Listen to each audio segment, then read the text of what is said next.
is too great to wait, and I have to commend this President Trump for having the fortitude, and the Secretary of War and the Joint Force for making sure we stop this threat for the world. Also, I'm a big supporter of the AH-64 Apache. I understand in operations Absolute Resolve and everything else, it's been very effective in countering drones. I'm glad that in the NDAA, we're keeping that program going. And I just saw that you're going to keep the A-10 program going. And a good friend of mine said, long live the Warthog.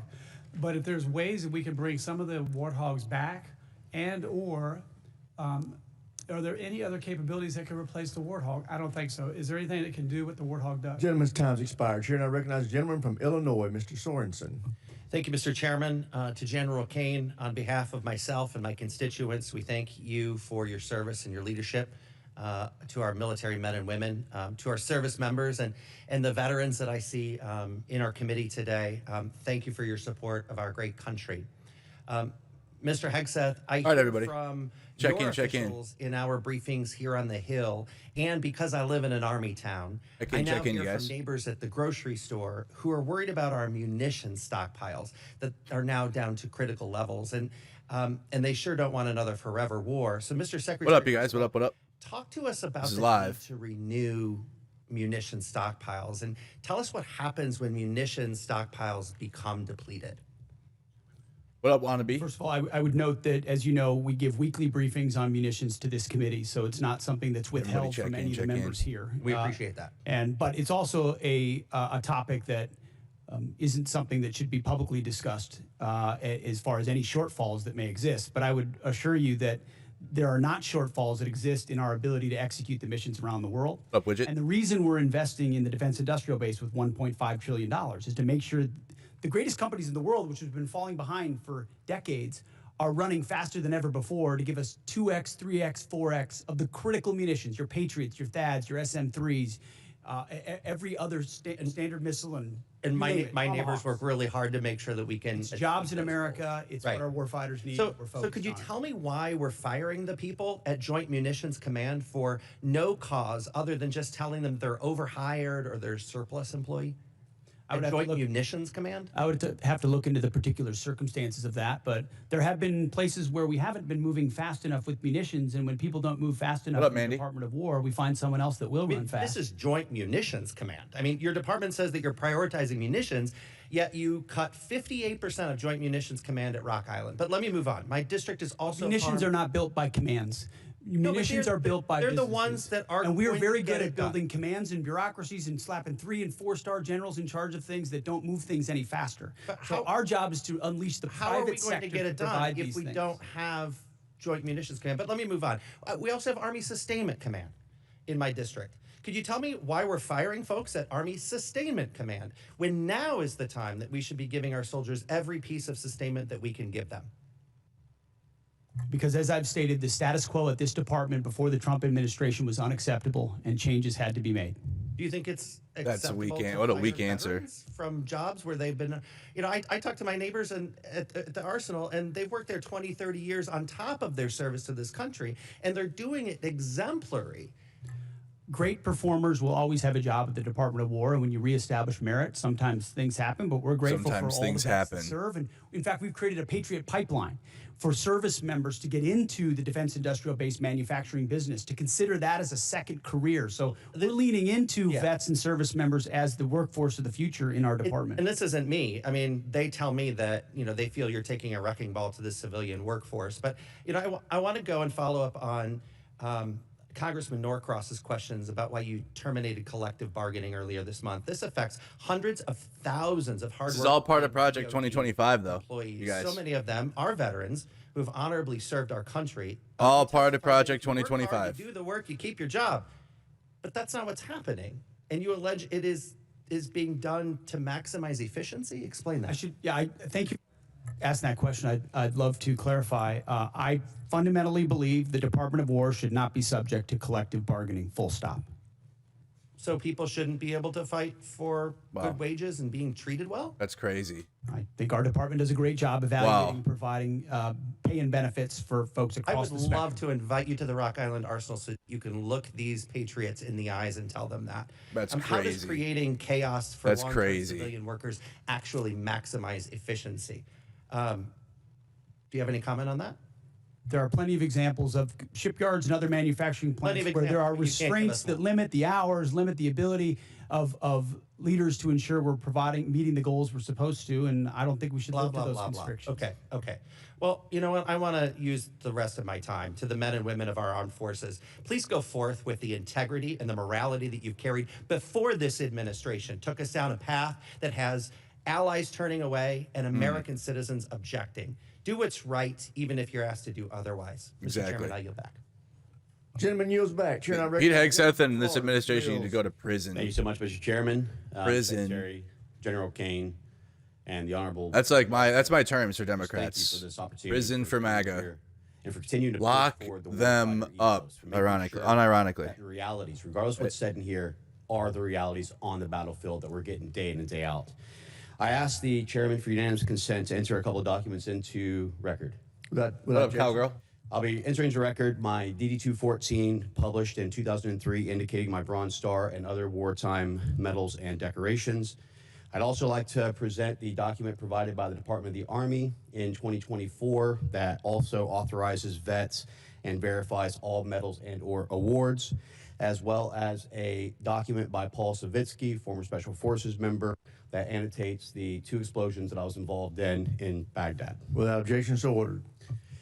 Mr. Secretary, as you know, you're pretty familiar with the ideas of slander, defamation, and attack on character. So I apologize for having to take that moment to be able to go ahead and correct the record, but it was necessary. I would also note that my OMPF file that was FOIA'd by the Department of the Army, or that was FOIA'd, was actually released by the Department of the Army the same day as yours was. So everything is sitting on the actual website itself if people aren't too lazy to look at it.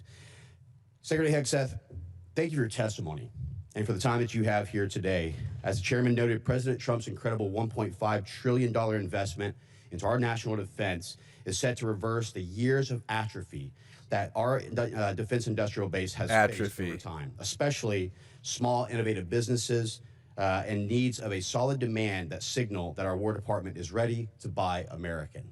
I witnessed myself as I was with you in Merritt Island, Florida, as we went on the Arsenal tour, and unfortunately I didn't get to do the cool things like fly in a jet really quick and buzz around while we were all actually doing hard work here. But I wanted to just say, Mr. Secretary, that can you detail for us how the Department of War has eased the path for American small businesses to contract with the departments? Well, Congressman, thank you for the question. That has been core to our mission, is the recognition that we have a problem at the department, previously the Department of Defense and now the Department of War, and that problem is us. That problem is our bureaucracy, our process that is meant to block out new competitors and protect existing primes. And there are great primes that provide great products, and we continue to support them. But to build an arsenal of freedom, you need more than just 5 or more than just 6. You need an entire network of small, medium, and large companies contributing to the U.S. manufacturing and supply base, delivering weapons ahead of schedule and under budget that don't only have defense business, but also commercial business. And when we need something, they can move quickly and adapt accordingly because there are multiple options. So our acquisitions transformation, a speech and memo and directive we rolled out on that, the Arsenal of Freedom tour, going out there with the hard hats and saying, you are part of the workforce, you have the backs of our warriors, just changing the entire dynamic to say, you shouldn't have to sue the department in order to get a contract with the department. We're opening the doors with small business loans, whether it's SIBR Sitter or DIU or OSC. The Office of Strategic Capital hasn't even been discussed today. $20 billion that gets levered into $200 billion so that companies can invest in ways they otherwise wouldn't have the capital to do, and it's not on our balance sheet. So we've got businessmen, the Deputy Secretary of War, who should be deemed a national asset for what he understands and how he works. We're opening the aperture of our department in historic ways, and I think I know our manufacturing base is going to see the benefit from Well, it. thank you so much. I also want to thank you for your due diligence in making sure that task force audit will come forward, and we will see the Department of War for the first time in 2028 with a clean audit, something that the previous administration was never able to do, and many before that. I believe it was 28 years, if I'm not mistaken, Mr. Secretary, since we've had a clean audit. That is right, and this is not a thing we just announced. We've been doing it for 15 months. Jay's been integrally involved. We just launched a joint task force audit. We are going to pass an audit as a department by 2028 because the tax base. And this is why we're so honored to have you as our Secretary of War, and General Kane. We're honored to have you as well, leading our forces. Mr. Secretary, with the last few seconds I have, from ships to bombs to privatization of the military. Support. Even as these defense markers are strengthened, as a former small business owner, I understand how bottlenecks can hold up good contracts and move from the speed at which we need for our warfighters. Mr. Secretary, can you detail how the department has moved to promote diversity in our defense industrial base? Well, if you will, can we submit for record?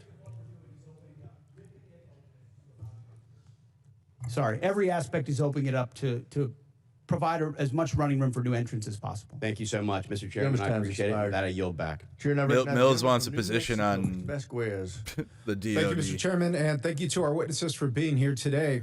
You're here before us requesting $1.5 trillion for the Defense Department, the largest one-year increase since World War II. While I will recognize that your budget does include increases for pay and quality of life, these increases are outweighed by the rising cost of living and the department's ongoing failures on child care, education, medical care, and other quality of life factors. Just like other families, the soaring cost of gas, groceries, housing, and child care have left military families underwater. Yet the department continues to put other priorities, like a $25 billion war of choice in Iran, and lately photo ops with Kid Rock, ahead of improving the lives of our troops and their families. It's deeply troubling to me that the department received a historic $1 trillion last year, including $9 billion under H.R. 1 for improving troops' quality of life, but the New Mexican service members that I have talked to are still living in barracks that are at capacity, sending their kids to run-down schools and lack access to on-base child care. Here's an example. During my most recent visit to White Sands Missile Range, I saw severely aging on-base infrastructure, specifically an elementary school that is in need of a complete rebuild. Secretary Hegseth, last fall you said that quality of life for our warriors is a critical component of reviving the warrior ethos. In a video you posted to social media last November, you said that the places where our warfighters reside need to be safe, comfortable, and clean. And in your opening statement today, you said quality of life is front and center in this budget. But when it comes to our troops' quality of life, I fear that this is more of all talk, because I can tell you the outdated barracks that I saw at White Sands Missile Range were anything but safe, comfortable, clean, and I haven't heard from service members about any improvements since you've assumed this role. As Secretary of Defense, do you take any accountability for the continued quality of life concerns that New Mexico's military service members and family face today under your leadership? Well, I appreciate your attention to the matter of quality of life, which is incredibly important to us, and it's reflected in this budget. I mean, historic amounts in barracks, in family housing, in family support like child development, youth program. I mean, this budget surpasses anything you've seen from this department in quite some time, to include replacing or eliminating all poor and failing barracks. So we've seen those photos. We responded to them with a barracks task force with $1 billion initially, and now we have billions of dollars behind it to make sure they're safe and clean and quality, but also that where they need to be replaced, they're rebuilt and replaced. And the president has charged me with doing that, and we're focused on doing that. Thank you, Secretary. And I hope that the next photos that you receive and the next photos that I receive and reports that I receive are of improved conditions and of new barracks and of quality of life improvements, because this has gone on for far too long.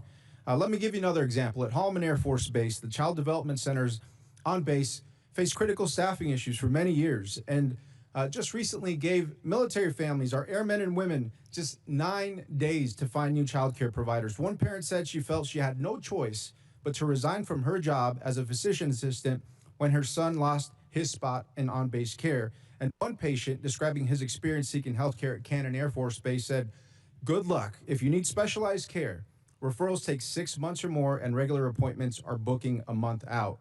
And so spending $1 billion a day on a war overseas while leaving our service members out to dry is not America first. It's a betrayal.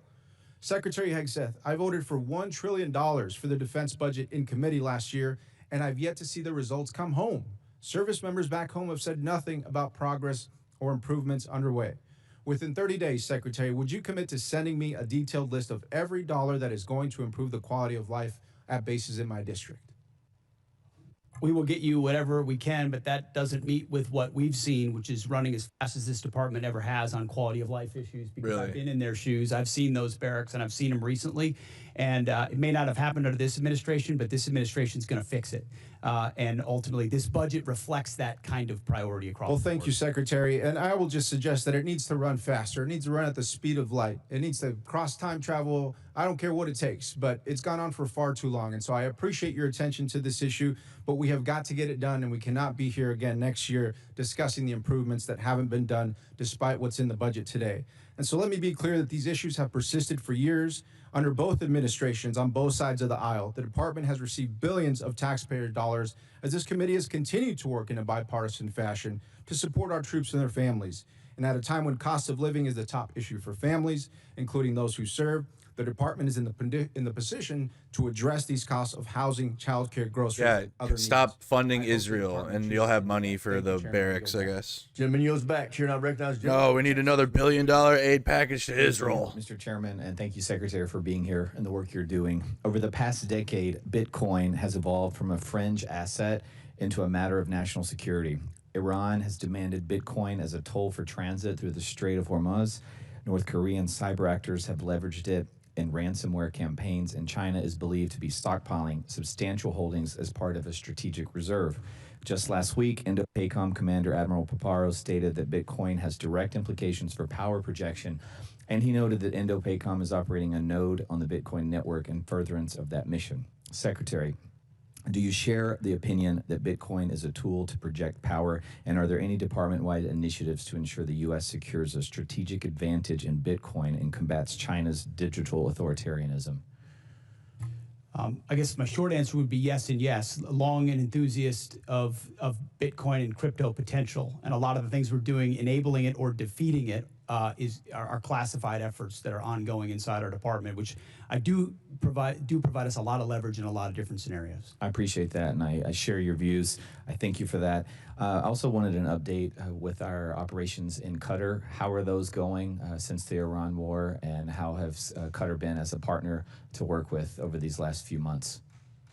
I think it's fair to say that the Gulf states, to include Qatar, have done a nice job integrating on air defenses specifically, and then providing access basic and overflight. Qatar being one of them, UAE, Saudi, Kuwait, Bahrain. They've lived the threat of Iran. There's some complicated aspects with Qatar, but ultimately they've provided support to what we need in the theater. I appreciate that. I also appreciate the job that our men and women are doing there at that base. I realize they're going through a lot. We really appreciate the work you do, and I'll yield back to you, Mr. Chairman. Chair, What a I bunch of recognize nothing. the gentlelady from New Hampshire, Ms. Goodlander. I want to thank our witnesses for being here today, and I want to begin by getting right to it, since my time is limited, on this $1.5 trillion budget request. Mr. Hegseth, you testified last year and you testified again today that you will be accountable for every American taxpayer dollar that comes to the department, where it goes and why. That's really important since, as it's been pointed out, the department has failed 8 audits. The department remains on GAO's high-risk list. The Inspector General just last year alone identified billions of dollars that could have been put to better use, and in questioned costs, that is spending that raised red flags. So this is a crisis right now in accountability of where the dollars of the American taxpayers who are in the middle of a cost crisis, where this money is going. I want to ask about your war in Iran. And Mr. Hurst, you testified earlier today that $25 billion has been spent to date. I just want to clarify that is money, $25 billion dollars that have been spent already in this war. $25 reflects the costs of the war, right? So we've already spent the dollars on munitions and things like that. So we're factoring in cost of munitions expended into that total. So how much of that has gone towards munitions. Does that include the munitions that have been spent to date? Yeah, that reflects the munitions that have been spent to date and other operational costs. Jesus Christ. Can you give us a breakdown of what those costs are? We'll work to get you guys a product that has a detailed breakdown of those costs. Yeah, my concern here is, Mr. Hegseth, you've testified repeatedly that you're going to be accountable for each and every American taxpayer dollar that you spend, that you're going to be accountable for the rationale. They have no Here we idea. are 60 days in to your war of choice in Iran, and you can't give us an answer on a breakdown of the basic breakdown of American taxpayer dollars that have been spent in your war of choice? That's a question for Mr. Hurst. You, right now, as you sit here now, you We're cannot. happy to give you a breakdown. We'll provide you a product after this hearing. Well, I would love for you to give us this breakdown now and explain to us, was this unbudgeted costs, or was this something the department planned for in advance, since you were appropriated $1 trillion last year? Democrats will foot the bill, then they'll get Department blamed. deals with contingency operations all the time within its normal budget. So this was not budgeted for. Democrats can't control the economy. And My point here is, you know, and General Kane, you've testified to this. We all understand, for you to do your jobs, you need Congress to pass budgets. For us to do our jobs, we need you to give us the details and to be accountable to American taxpayers. And so I gotta say, it's an extraordinary dereliction that as you sit here, you cannot account for billions of dollars that have already been spent. You're in this briefed war. on munitions every week. You and your entire staff have I'm every, asking just so the you- American public know. It's not Mr. as if you Hegseth, don't have munitions levels. Mr. You do Hegseth. from us every single week. So Mr. you know Hegseth, exactly the numbers you're Mr. talking Hegseth, about. you have testified that American taxpayers need to know where their dollars are going. And as you sit here today, you can't provide us with a basic answer to the most simple question that you should be able to answer to each and every American You're taxpayer. asking a question to an answer with an answer you already have. No, I'm asking you for a breakdown where you said you will be accountable for every taxpayer dollar. You cannot tell us where any of $25 billion in taxpayer funds that have gone to fund your war of choice in Iran. And I look forward to getting details from our witnesses after this hearing, because the American taxpayers need to know. Mr. Hegseth, can I ask you, do you know what the average cost of a gallon of gas was in this country on February 28th?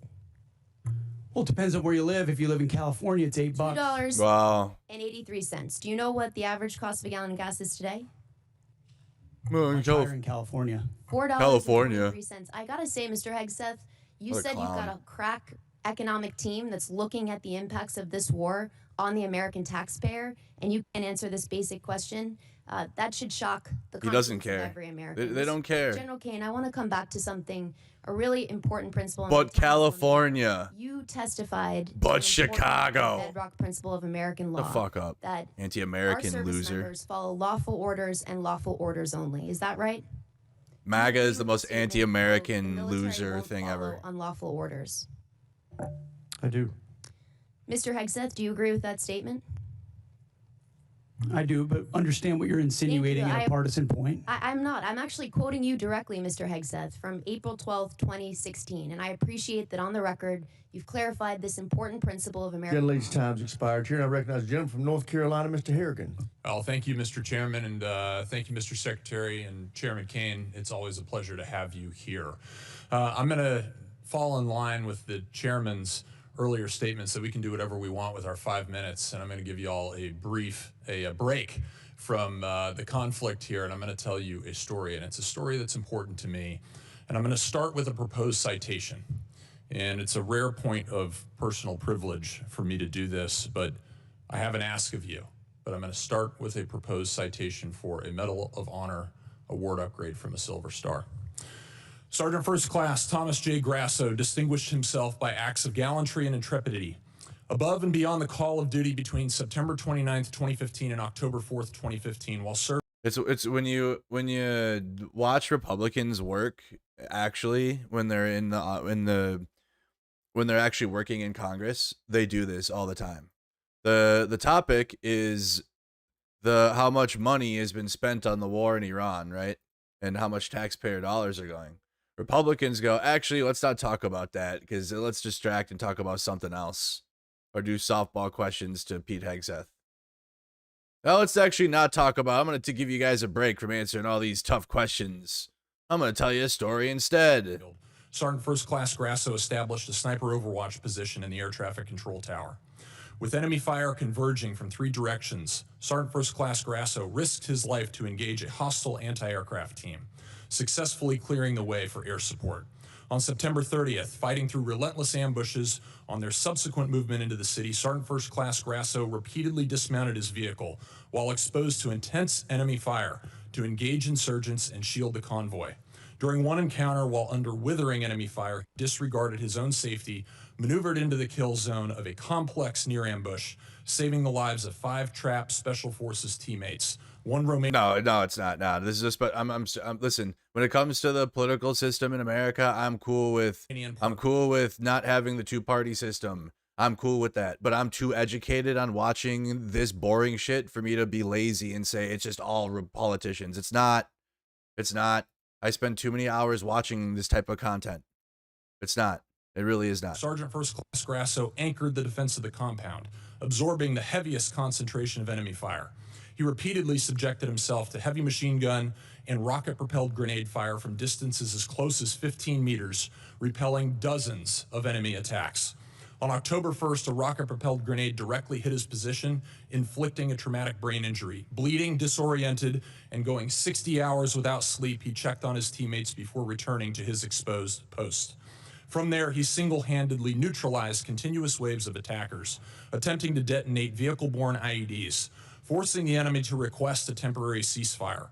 During a subsequent rocket-propelled grenade attack near his position, he eliminated a follow-on explosive-filled rickshaw, preventing a perimeter breach. As the fight wore on, the enemy began throwing hand grenades into the compound from an adjacent building. Sergeant First Class Grasso ran through the blast to hurl grenades back, then established a clear line of sight from an exposed staircase to enable his command to call in a danger-close F-16 strafing run, bullets hitting 15 meters from his position. Children on each arm. Forces were decisively engaged. Without sufficient ammunition, carrying the kids out. I got the children. Without regard for his own safety, under devastating fire to resupply their position, and employed accurate sniper fire, destroying another advance. On October 4th, he unhesitatingly stepped into the enemy's line of sight to destroy the fighter. He said, "Give us the Epstein files in the war, and everything will stop." Throughout 130 hours of grueling sleep. The Epstein files are just Israel's dirt on everybody. The problem is we're funding Israel and giving them money to continue wars in the Middle East forever and ever and ever and ever. The Epstein files are just Israel's like. As these severe conditions took a toll on his ability to fight through elite while being involved with them. Indomitable will. That's why they're scared of it. Precision inspired those around him. Sergeant First Class Thomas J. Grasso's heroism and selflessness are in keeping with the highest traditions of military service and reflect great credit upon himself, his unit, in the United States Army. I'm asking you to direct the board chair of HRC, Awards and Decorations Branch, to board Sergeant First Class Thomas J. Grasso's packet. I know these things to be true inside of this packet because I was there. I was there. And I'm here today only because I was one of those 5 that he rescued out of that near complex. He carried me in his arms.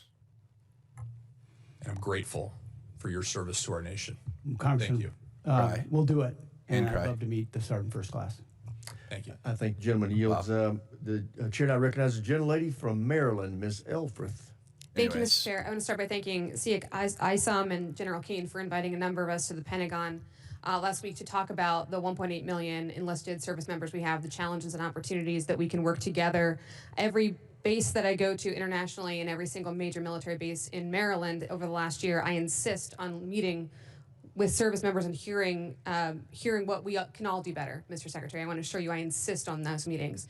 There's a whole lot we could talk about today, war in Iran, and I too want to thank the families of the 14 service members we have lost in this war so far, both strikes in the Caribbean and the East Pacific, firing of a number of people we all respect on this dais on both sides, 61 days into this war. But I want to start with those quality of life issues, Mr. Secretary. A number of members of this committee met with survivors of sexual assault at Fort Hood, enlisted members and family members. You sat here last year and you said, quote, "I applaud Congress for the efforts that have been ongoing to address sexual assaults, which we do need to drive down to zero. That funding has not been reduced." I appreciate that. but the budget we have before us is level funded from last year, which you would agree is a realized cut year over year. So I want to give you the opportunity to talk about how you're still going to drive those sexual assault numbers down to zero via flat funding. I'm told we've added 5%, so it's actually not flat, but we remain committed to that. And I think you've seen throughout the force reductions, not enough. We want more. We want to go to zero, but we remain committed to that. We're going to hold you accountable for that. Thank you. I want to move on to Ukraine. I don't normally agree with Mitch McConnell, but as you know, the department is withholding approximately $400 million in appropriated security assistance to Ukraine. Despite some public belittling, Ukraine has stepped up perhaps more than any other ally for us in the Middle East. They're harnessing the superiority that they have generated from a hard-fought war with Russia. They are intercepting Iranian drones that threaten U.S. and partner forces in the Middle East. Yeah, they should stop doing that. Mr. Secretary, I'm very concerned about that $400 million. Can you please let this committee know, folks watching at home, the Ukrainian people, when they can expect that $400 million in Ukraine support passed by Congress bipartisanly last year to be released and put on contract for its congressionally intended purpose, the defense of Ukraine? So the department recognizes that $400 million was allocated for European capacity building, and as of yesterday, it has been released. As it released, an under contract released as of yesterday. How would you describe it, Jay? Not under contract, but released to be put under contract. Released to be put under Ask contract. you a different way, Mr. Hurst. When will it actually be on the ground in Ukraine? That depends on what they buy with the money. Okay. We're going to take the advice of the EUCOM commander as we employ those funds for best use. Okay, we're gonna keep on that because it's incredibly important, as we heard from everybody, including the King of England yesterday.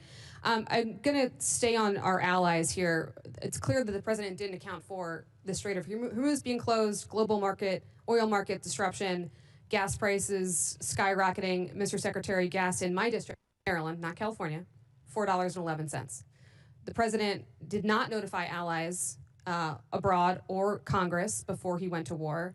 He has repeatedly berated and belittled our NATO allies, and I am not interested in Twitter diplomacy. I'm interested in our actual exit strategy from this war. So I'm actually going to pose it to General Kane, if I could. Well, the president did understand the risks and had the courage to undertake the endeavor nonetheless, which the American people voted for, that kind of courage and taking on that. 3D chess. Yeah. Mm-hmm. General Nice. Kane. Shut the fuck up. Have you, or what have What you a formally fucking and specifically dick suck. requested of our NATO Holy allies shit. and European partners for operations in the Strait? Can you tell me escort duties, air defense, peace enforcement, specific requests of our NATO allies? Both us and state have reached out through a variety of mechanisms to pulse our international partners, not just in Europe, but in the Pacific as well, to see what capabilities could be brought to bear down there, as this is largely this is largely a we don't move much trade through there. I'll defer to energy, commerce, and treasury to But we've been comment on. specific with our allies about what we need. We have. Okay. Can I ask you for specificity on another issue that's been brought up today? From a military perspective, not a policy perspective, what will it require of our service members to actually eradicate any Iranian nuclear threat? Can you help us understand that? There's such a wide range, ma'am, of options in there, all of which are classified. It would be out of my swim lane, but we always deliver the full range of options, the associated risks, and the advice to go do the things that we would be asked to do. There's many. I can't speak for everybody on this committee, but I know we would The like more gentlewoman's details. time has expired. The chair now recognizes Mr. Mesmer from Indiana for 5 minutes. Thank you, Chairman, and thank you, Secretary Hegseth, General Kane, and Comptroller. What's your favorite color? Congratulations to all of you for rolling out the $1.5 trillion defense budget. What hair product do Offer you special use? thanks to Mr. Hurst and his Comptroller team for the work that it takes to put this budget together. Republican It's an ongoing questions. task and important for our nation and our well-being. Secretary Hegseth, as you know, the theme of this year's NDAA is expanding the defense industrial base, and one of the key bottlenecks to that expansion is our workforce size. We are not producing enough skilled young workers, and too many regions with strong manufacturing potential remain underutilized. Would you support Congress working across committees on a national defense strategy workforce, a workforce strategy that promotes technical training, apprenticeships, and proven school-to-industry pipelines? Absolutely. I think you'll find our budget fully aligned with the theme of the NDAA. And when it comes to skilled workers, whether it's DODEA schools, whether it's the Patriot Pipeline or any form of trades, we're investing in that because we need those folks invested in our industrial base. Excellent. I look forward to working with my team to ensure those efforts align with the department, defense, and the industrial workforce priorities. So my office will be reaching out. Also, Secretary Hegseth, we are in a shipbuilding crisis as the department implements President Trump's vision for a larger fleet. Should the Navy leverage a model of distributed modular shipbuilding that taps industrial strength outside of traditional shipyards, such as in the Midwest, in the Great Lakes, and Ohio and Mississippi Valley regions, to help expand capacity, to ease pressure on overburdened shipyards, and cut down on maintenance backlogs? In short, yes, and including international options where we can work with partners who have specific capabilities that would speed up the timeline on shipyards that are behind in our own country. But you'll find $65 billion in this budget on shipbuilding, a lot of which builds on those types of capabilities. Excellent. Would you also agree that platforms like unmanned surface vessels, tenders, and other support ships seem well suited to production? Thank you, Polyface, for the gifted. Appreciate that. Absolutely. And in fact, some of those facilities were precisely the ones we visited on the Arsenal of Freedom tour, USVs, UUVs, where you don't need the same capabilities you would in a traditional shipyard, or you can invest in a new type of shipyard, specifically tailored to those more bespoke capabilities that can be scaled for the fight of the future, for sure. Perfect. Thank you. Secretary Hegseth and General Kane, many from the department have reiterated support for the nuclear sea-launched cruise missile, and I believe President Trump needs more support options in the form of expanded theater nuclear capability. From your perspective, what specific deterrence problem does SLCM solve that current capabilities do not? And what risk do we assume if that capability is not fielded? Take it first. SLCM provides, it's part of the multiple layers of nuclear deterrent that any president has to have at their disposal that creates dilemmas for enemies who are either nuclear capable or not, and ensures the kind of leverage required and defense required, deterrence required, that the nation that sort of underwrites everything we do. So more options on that the adversary can't account for is only good for us. One thing I'll add is, as we mentioned a little bit earlier, sir, we continue to modernize the full range of the triad. This is another tool in that regional normally, so it's something I support. Thank you. As we look beyond the current program, should the department be thinking about a future sea-launched nuclear system with greater survivability, maneuverability, and potential hypersonic capability? Yes. What browser are you looking for? Okay. Thank you. You wanted knots in my shoulders. It's like Secretary stupid, Hegseth dude. and General Kane, This one thing of the is major moving knots bottlenecks around. in expanding the defense industrial base is test range Holy. access. Companies are waiting too long for range time. I'm just a big stress and that ball, I slows swear to God. fielding at speed modern conflict demands. What is the department doing to expand and modernize the testing architecture? $5.2 billion worth of investment, but I'll tell you, when we sit with industry, and I simply ask the question, what can we do for you? How do we empower you? Test ranges come up almost every single time, and the limits and the timeline limits they create. So we're trying to blow that open and create a lot more options for them. Okay. Thank you. He needs a drink, you guys. Secretary Taking too long. Hegseth and General Kane, I'd like to extend an invitation for both of you to come and visit Naval Surface Warfare Center Crane and see what a great work is being done in Southwest Indiana to support the warfighter and ensure our military edge. And with that, I'll close and surrender the rest of my time. The chair now recognizes Mr. Whitesides from California for 5 minutes. Thank you, Chairwoman. Secretary Hegseth, General Kane, Mr. Hurst, thank you for testifying today and for your service to the nation. Over the past few weeks, military and civilian leaders of many of the DoD components have testified about their FY27 posture. We appreciate their professionalism and their service to the country and the time that they've spent to testify before us. I want to start with Mr. Hurst. Mr. Hurst, you testified at the beginning of this that you said that the estimated cost of the war is about $25 billion. In March, you stated that the first week of the war cost $11 billion. So is it right to say that the following 7 weeks have cost about $14 billion total, or $2 billion per week? That's crazy work. Yeah, the most intense phase of the conflict was obviously the beginning. That's when most munitions were used. Okay. And that's the basic expense from the war. Right. So, Well, like- so that you also said just now that the $25 billion includes the cost of the munitions deployed. Is that right? This question is for the CFO, sir. Yeah. That's correct. Okay, so I guess I'm confused then. It makes sense that if that's the cost, then the cost to refill those stocks would be no more than $25 billion. Am I right about that? When we estimate cost of the conflict, we're using current replacement cost for these weapon systems. Right, you're using current replacement costs. So it's frankly pretty surprising that the estimate for the supplemental would be $200 billion. You don't, if you'd like to explain that, you can, but. That's not accurate. We don't have an estimate for the cost. Okay, that's what's publicly reported. So it's good to hear that it's going to be less. Mr. Hurst, do you have Signal on your phone? I'm sorry, why is this relevant? Do you have Signal on your phone?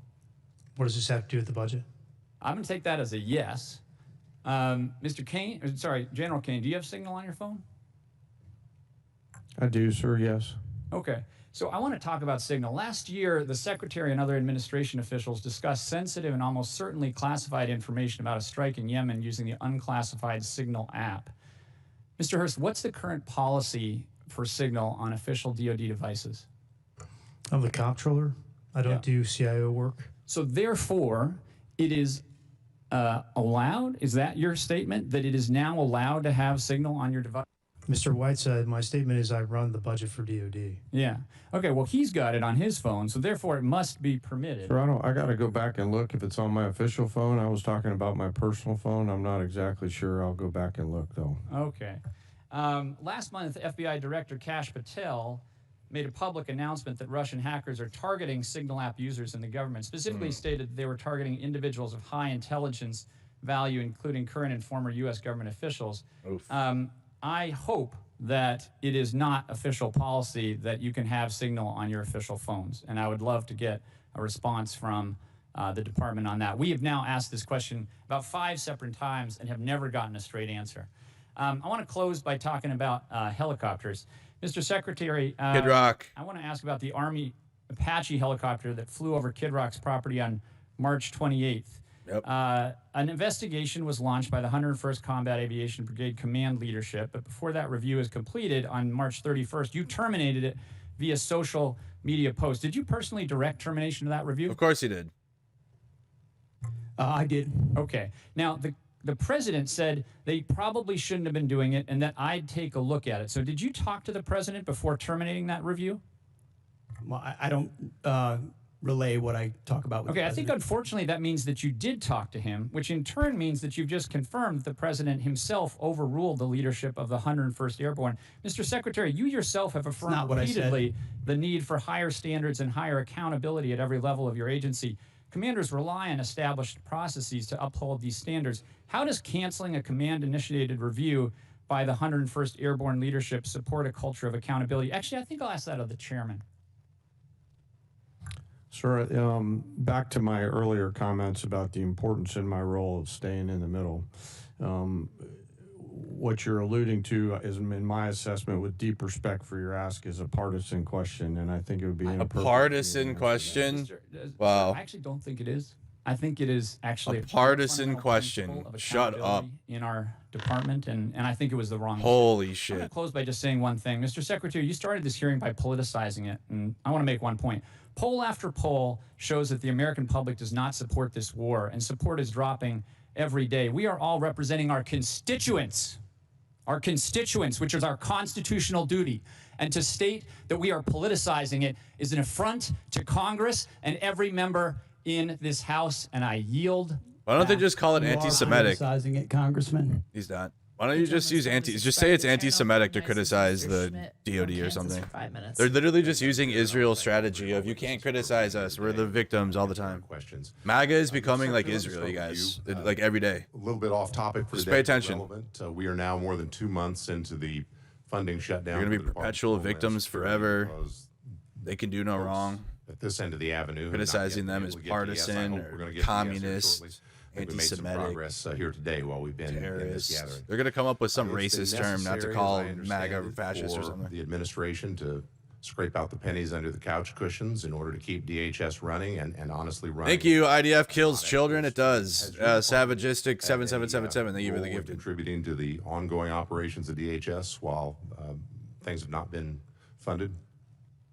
Well, I wouldn't comment on the status of DHS. I'll just say the ways that we cooperate with them have continued. I mean, look at the southern border and the 11,000 troops we have there, Task Force Southern Border, ensuring that our border is locked down.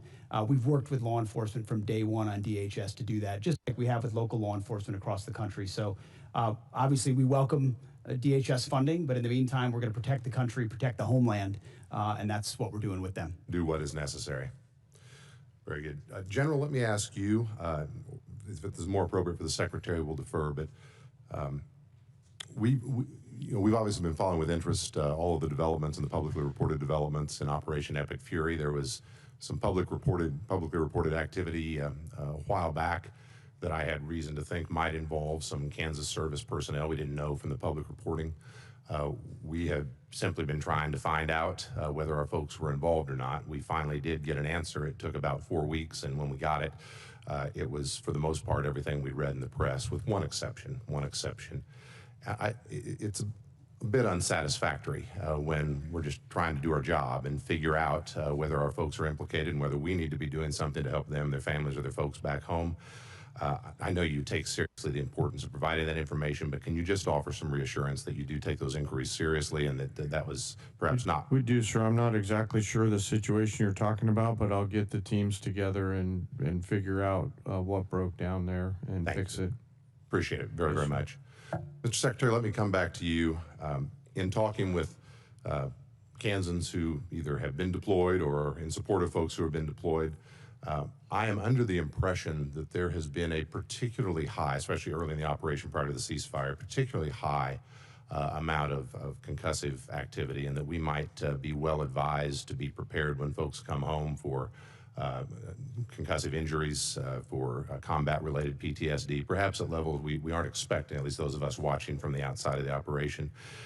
Can you say anything either about that in particular? PTSD care is woke. MAGA doesn't actually care about that. They make fun of anybody that says they have it. Healthy. But nope. To be preparing for. If you have mental health problems, you should be put in a penitentiary. That's what MAGA thinks. I know, actually, Congressman, all of that is tracked very closely. They don't. Mental health issues don't exist. Don't let them lie. For more research on that. They do not believe in but it. I would note that as it's tracked and identified, Don't ever let them gaslight you. 90% of those with injuries in this conflict have returned to duty. But that doesn't mean there couldn't still be a lingering effect. Which Really? See, there you go. And will be continue to be tracked throughout. And can I follow on? They're returning to duty. Thank you very much. With respect particularly to Guard personnel who have been deployed, and when they come back, they return to their civilian roles. They may be in communities far from a military post. They may be in communities that don't have dedicated healthcare services, that may be particularly focused on concussive damage or post-traumatic. MAGA would rather commit domestic violence on their significant other and then claim that they're just misunderstood, and then watch like fucking. I think the biggest one is identifying TV. up front, doing that testing up front to identify. Have a movie what tell has them like with occurred their and then the character or ability to something. track those service members. I know as a frontline leader that became part of my responsibility as well. Trying to get the Tracking those Marxism service from the members separately, therapists. whether they have a formal network to address it or not. They're gonna inject communism into me. Definitely something we care about. TRICARE, ensuring they have increased access in places where there aren't military facilities is an important part of it. Thank you, Mr. Secretary. We care as well. We want to be helpful in that front when our folks come home. Last question, particular to some folks in Kansas. When you were here last year, Mr. Secretary, I talked about cooperation between Is tomorrow the 60-day mark Veterans Health where Congress can end the war? And DHA, and some work we've been trying to do at Irwin Army Community Hospital at Fort Riley. This committee and the Congress and the President enacted into law provision causes some cooperation between the two to happen, and we are very excited to report they're looking very good out at Irwin. The reason I raise this with you today, some of the folks who made that happen. Hey, 400 viewers, you guys. Welcome. General Roan, who's about to deploy to Europe, I believe in early June. His chief medical officer, who's about to leave for a different assignment. The gentleman's time has expired. Can we get this thing signed before they leave? The chair now recognizes Mr. Tran from California for 5 minutes.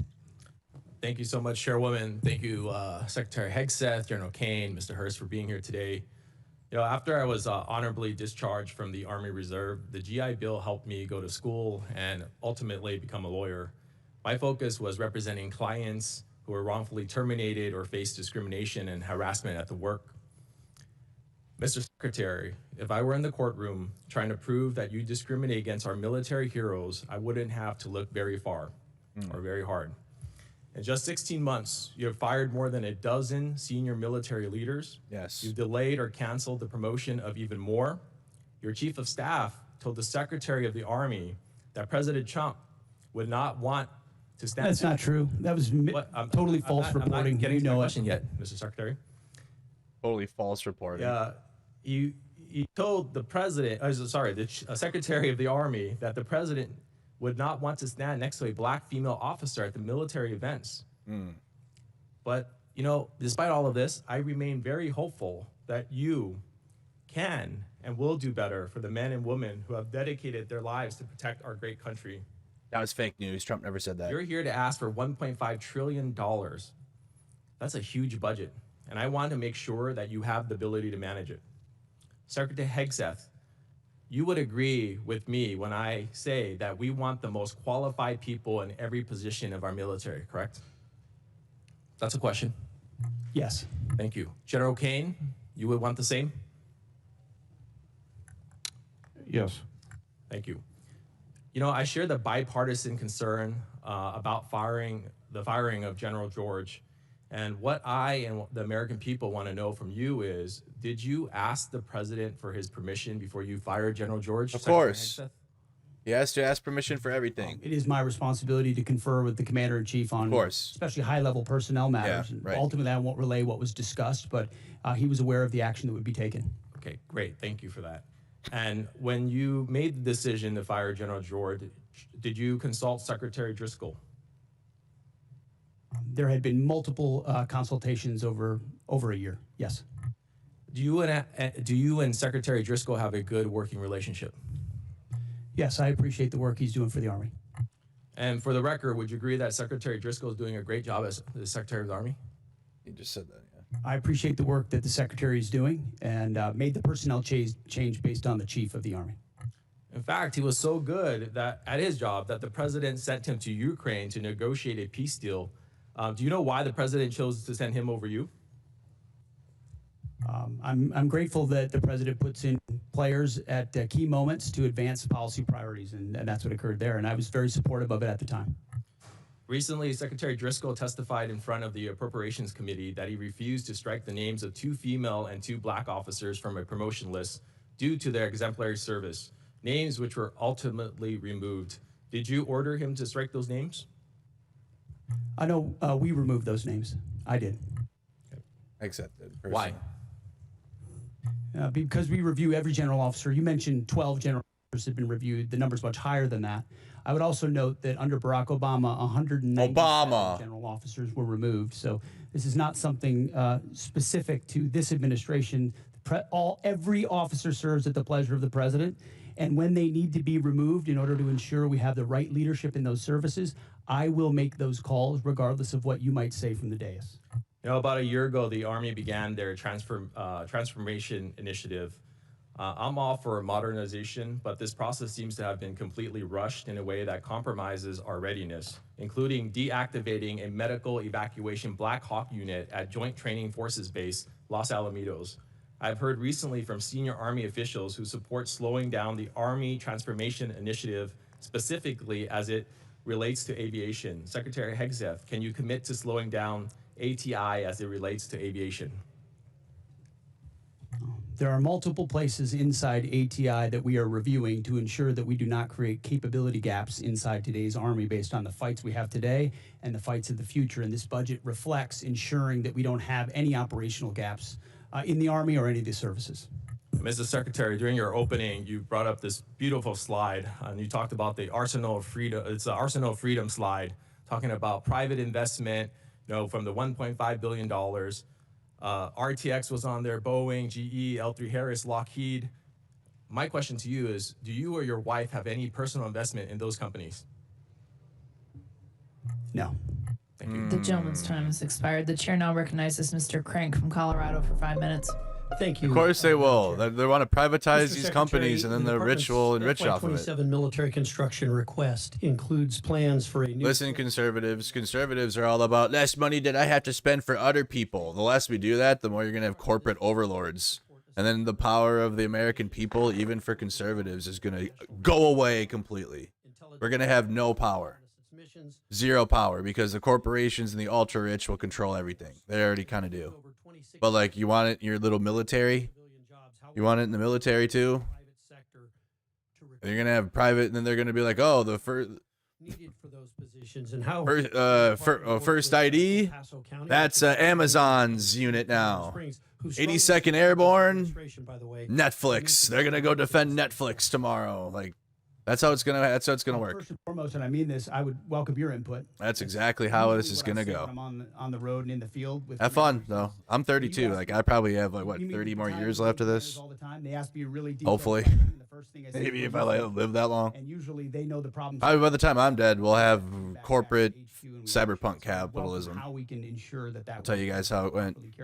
Cared for and competitive, considering how important the Space Force is, which is doubled in this budget in size. That domain of work. Privatization needs to be balanced. Okay, Mr. Secretary, sometimes here in Congress and on these committees, sometimes we do oversight, but sometimes we just overact. And there's been a little bit of that today. There's been some overacting. I would hope that when I look back on my congressional career, I've only been here a little while. Cyberpunk is a cool video game. It's not a world you'd actually want to live in, for real. I supported him. I wasn't here, but I supported those operations because it's important to support the men and women of the military, and it's important to support our commander-in-chief when he makes the decision to deploy those troops. And I'd hope that when I look back on my career years from now, I will say the same thing, that I didn't choose what to support based on who the party was. Oh, well, yeah, really. Based on whether it was the best thing for our national security. And I hope that some of my colleagues who don't seem to hold that same standard would introspectively look at what they do. But I want to give you a minute. There's been a lot said about Iran and about the mission in Iran. And I think there's been a lot of misinformation here, and I want to give you the opportunity to correct the record. Wow. Well, just say whatever you want. Just say whatever you want. We are fortunate to have a president who understands the threat we face from a nuclear-armed Iran. Full Republican stop. shit, dude. We know what they say they would do. We know that they were pursuing, and we know that at their weakest moment, we had an opportunity to do something about it before they had a conventional shield of missiles and drones so large that they could never be contested. And then without inspection, Fallout's cool if you find power armor. They True. Possibly race to a bomb. So the threat was right there in front of us. All it took was the courage to act, which no other president. Cyberpunk will be cool if you get the swords in your arm too. I talked about from day one. In pursuit of ensuring that Iran never gets a nuclear weapon, you degrade their missile program, defeat their missile program, get at their conventional navy, and ensure they don't have a defense industrial base so they can rebuild those capabilities. That's what we briefed from the podium. That's what we talked about. That's what we were focused on. And in service of that, had overwhelming military victories in pursuit of it. I mean, we've never seen an air campaign like what we did alongside the Israeli Air Force, not to mention the rescue of those two pilots and the professionalism of that joint force that went downtown twice, once in the day and once in the night, to leave no man behind. That is a call the commander-in-chief makes, and he had the guts to make it. And as a result, we're in a ceasefire, in the middle of negotiations, in a very strong place with a blockade that will ensure that when this is done, when the deal is set, it's a deal on the president's terms to ensure Iran never gets a nuclear weapon. That's a fight worth having. And if the American people remember 47 years, Americans remember 47 years of what the Iranians have done to us, targeting and killing Americans. If they had a nuclear weapon, they would use it. This president has unleashed his military to do something about it. We've had historic successes. And if we need to go at it again to ensure that success, we are prepared to. But nah, fuck that. Actually, no, I've been on both sides of the aisle heavily now. Not a single American wakes up and thinks about Iran. Evangelical Americans that love Israel and think Israel's the center of the universe, they think about Iran probably, but not really. They just think like the Middle East. But like no Americans, no normal Americans wake up and think about the 47 years of Iran. No, that shit's bullshit. He opposed that's whole shit. Iran and would do what was necessary to not to do that. And I supported Doesn't President happen. Clinton when he did the same. It's time to act, and I'm glad that this president did. Thank you. The chair now recognizes Mr. Vindman from Virginia for 5 minutes. Thank you.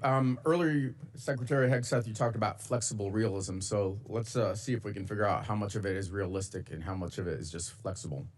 Secretary Hegseth, last year I asked you some questions about Indo-PACOM and threats in Europe. and you had a hard time answering those questions. I'm sure you prepped better this year, and I'm hoping you can answer some of these basic questions. Can you guys see the difference in the questioning between the Democrats and Republicans? Do you know what the price of oil is today? On topic, I don't off know topic. where it's gone as this Within a time few this bucks. hearing, but roughly $100 a barrel. It's actually closer to 120, 117. Well, it depends on the index you're looking at. I'm looking at Brent.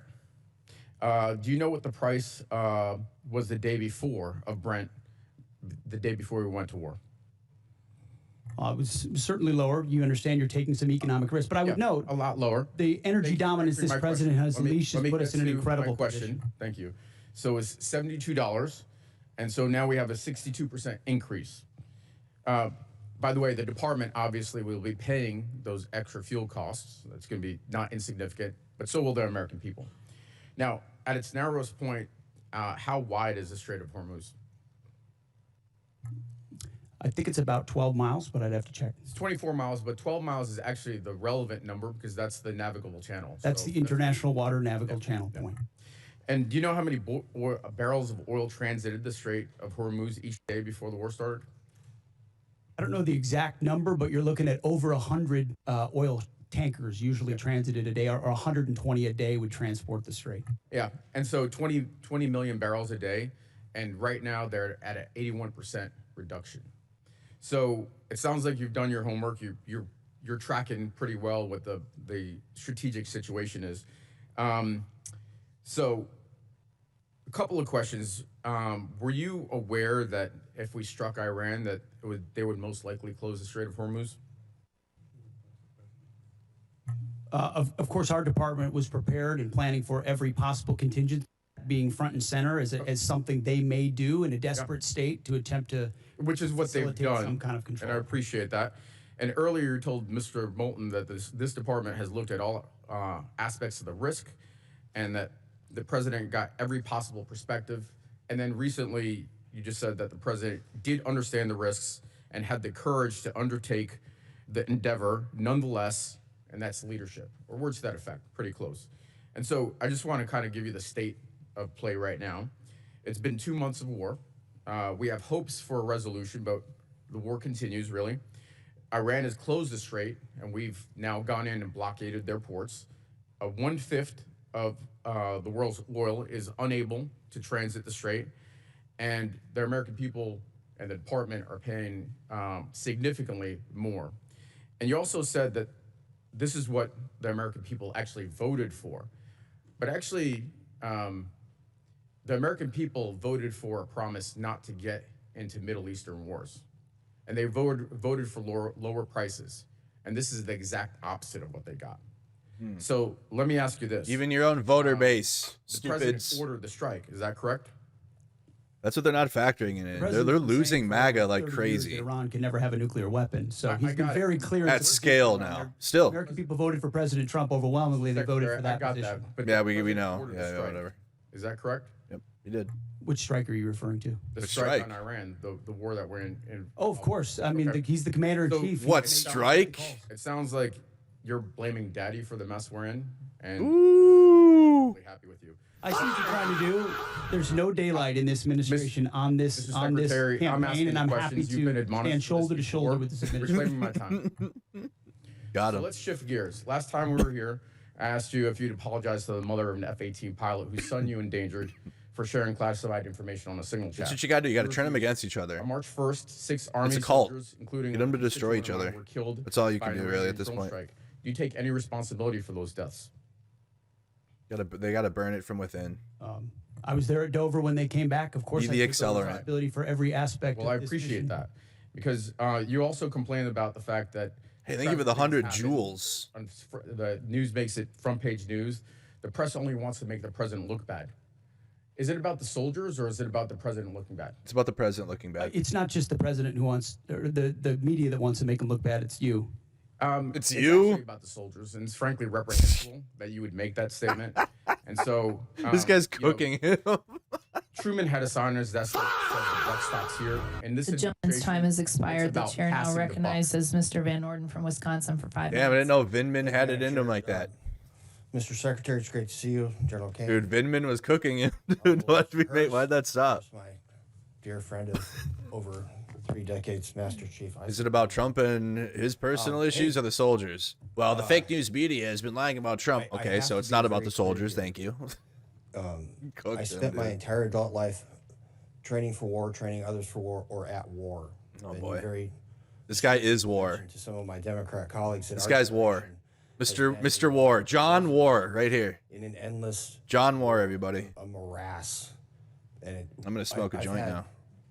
With Matthew Burns, I've had Oh, I just realized the 22 lighter fluid is blue. How'd they do that? And I know that you have recently instituted Smoking Listerine a fuel here? specific What the hell office is to help that?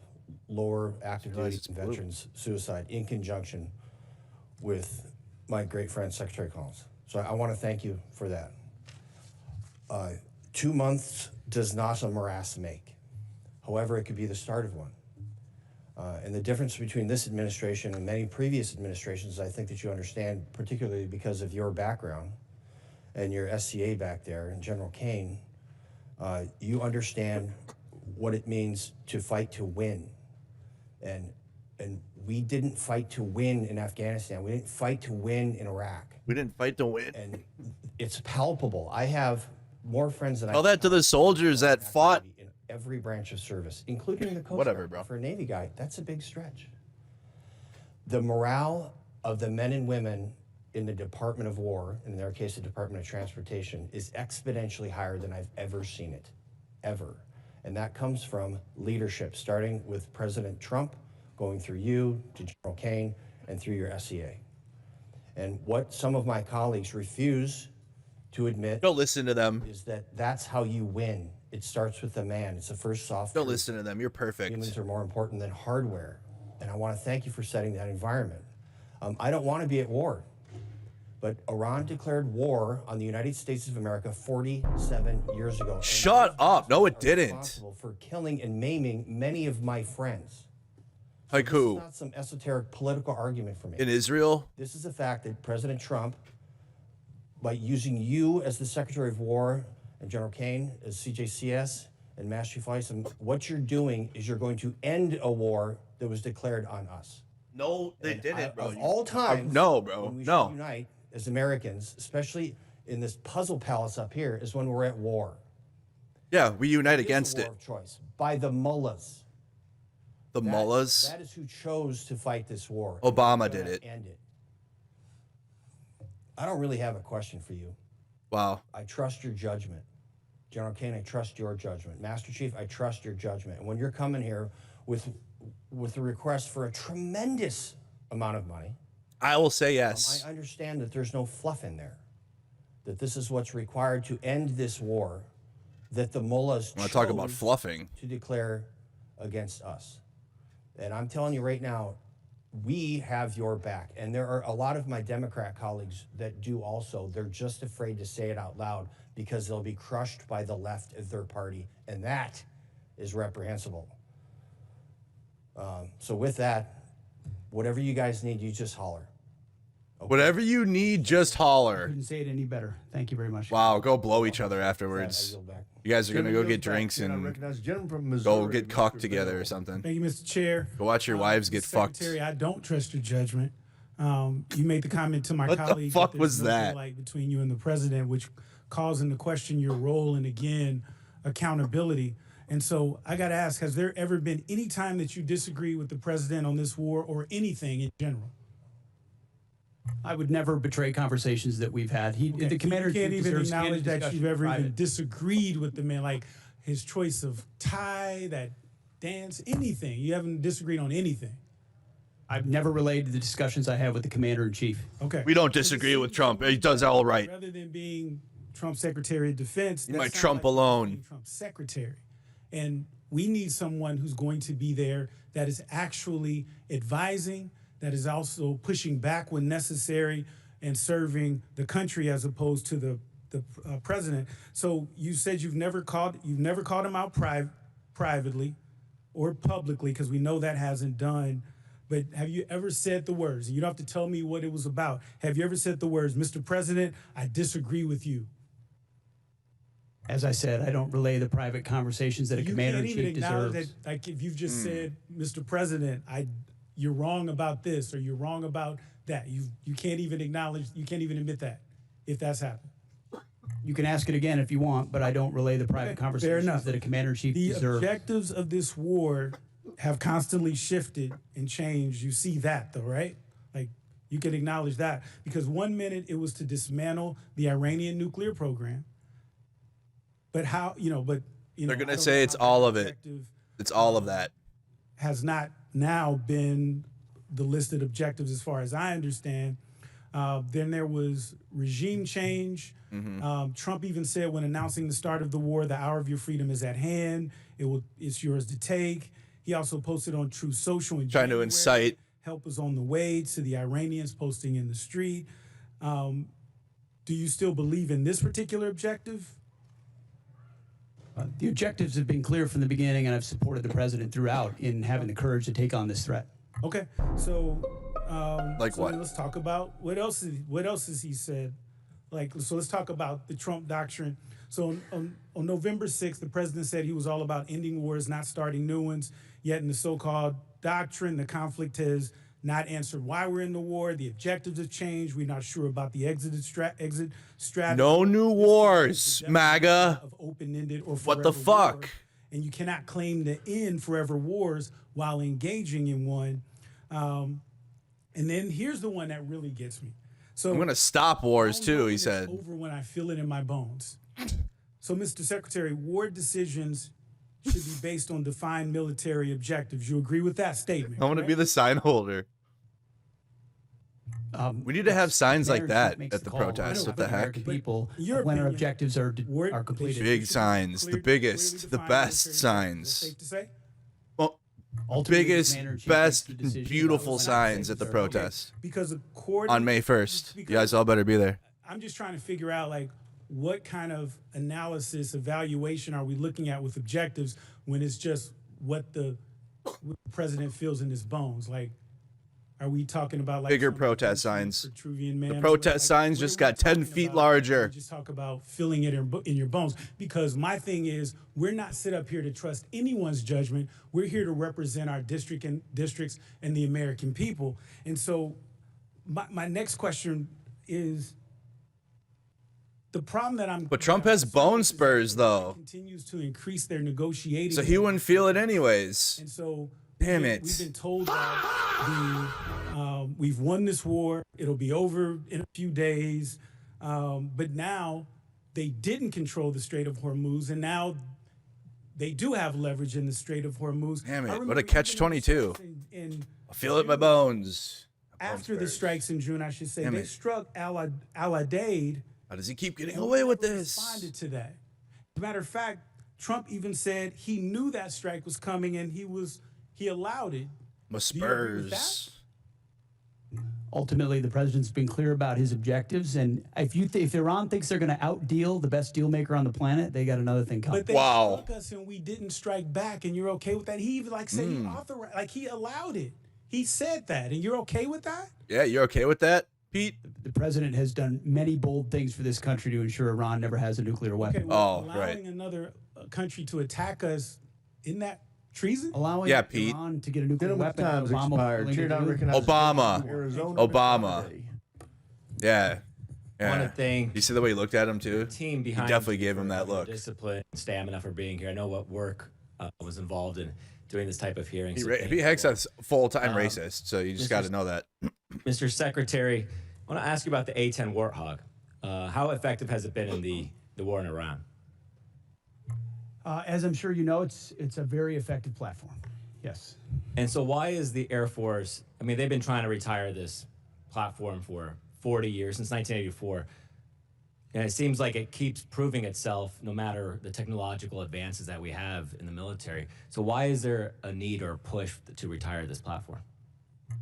Well, the push to retire the platform was previous administrations, based on mostly requests from the Air Force. But given how, anybody of our generation knows how impactful, important, and significant the A-10 and the Warthog has been. And that's what you want when you need close air support. Full stop, everybody knows it. To include when you've got down pilots and you need to go downtown Iran. And it was incredibly effective in those missions. Now, there are other places where it's less survivable, and I understand that. but there's still most of the world where it is the most effective close air support platform. That's why I got with the Air Force Secretary. We extended it to 2030, and we're per the president's guidance. Is it the Bert noise? Ways in which we can keep the There was like valid reasons why that was discontinued. I'm gonna look it up now because it's gonna piss me off. We want that kind of close air support. Thank you. I appreciate that. Just, as technology advances, sometimes we forget. Sometimes the old school machinery we have works just as well. I know you just, got the Apache helicopters. I mean, that's a 50-year-old frame. If you look at the AK-47s, my God, it's one of the most effective rifles, and from 1947. So I don't want to lose sight of that. I think too much is spent on so many defense companies coming in here selling us the newest, greatest product, but okay, so if you're like really quick, because he's just gonna keep glazing him. They're talking about the A10. It makes the sound, right? Like, you haven't heard it. Makes a cool noise. Got 20. It's probably why it's got 24 million views on YouTube, and people like the sound. That's really it. There you go. All right, my burn, and then people like that, and that's really it. Okay, but then I'll tell you guys why it was discontinued while he's glazing him.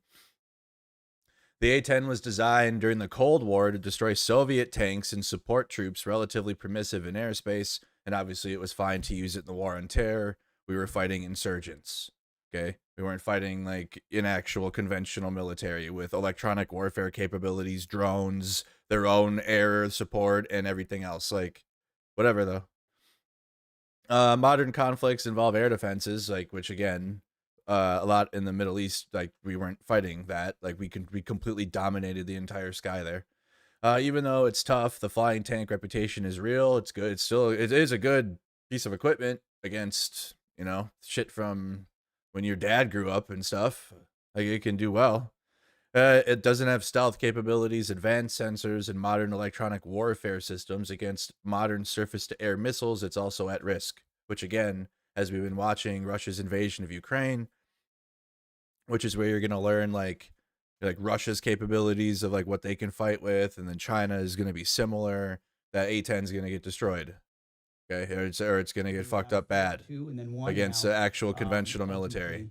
If we just continue fighting Israel's enemies of dudes in sandals and shit, then I guess it'll be fine. But against a conventional country, though, we're gonna get that shit's gonna get fucked up bad. Smith for holding this hearing today. Thanks to the witnesses. It's gonna get fucked up real bad. To us to answer questions. But my burn. I like the burn sound. No, I like that. It makes a good sound. It's cool sound.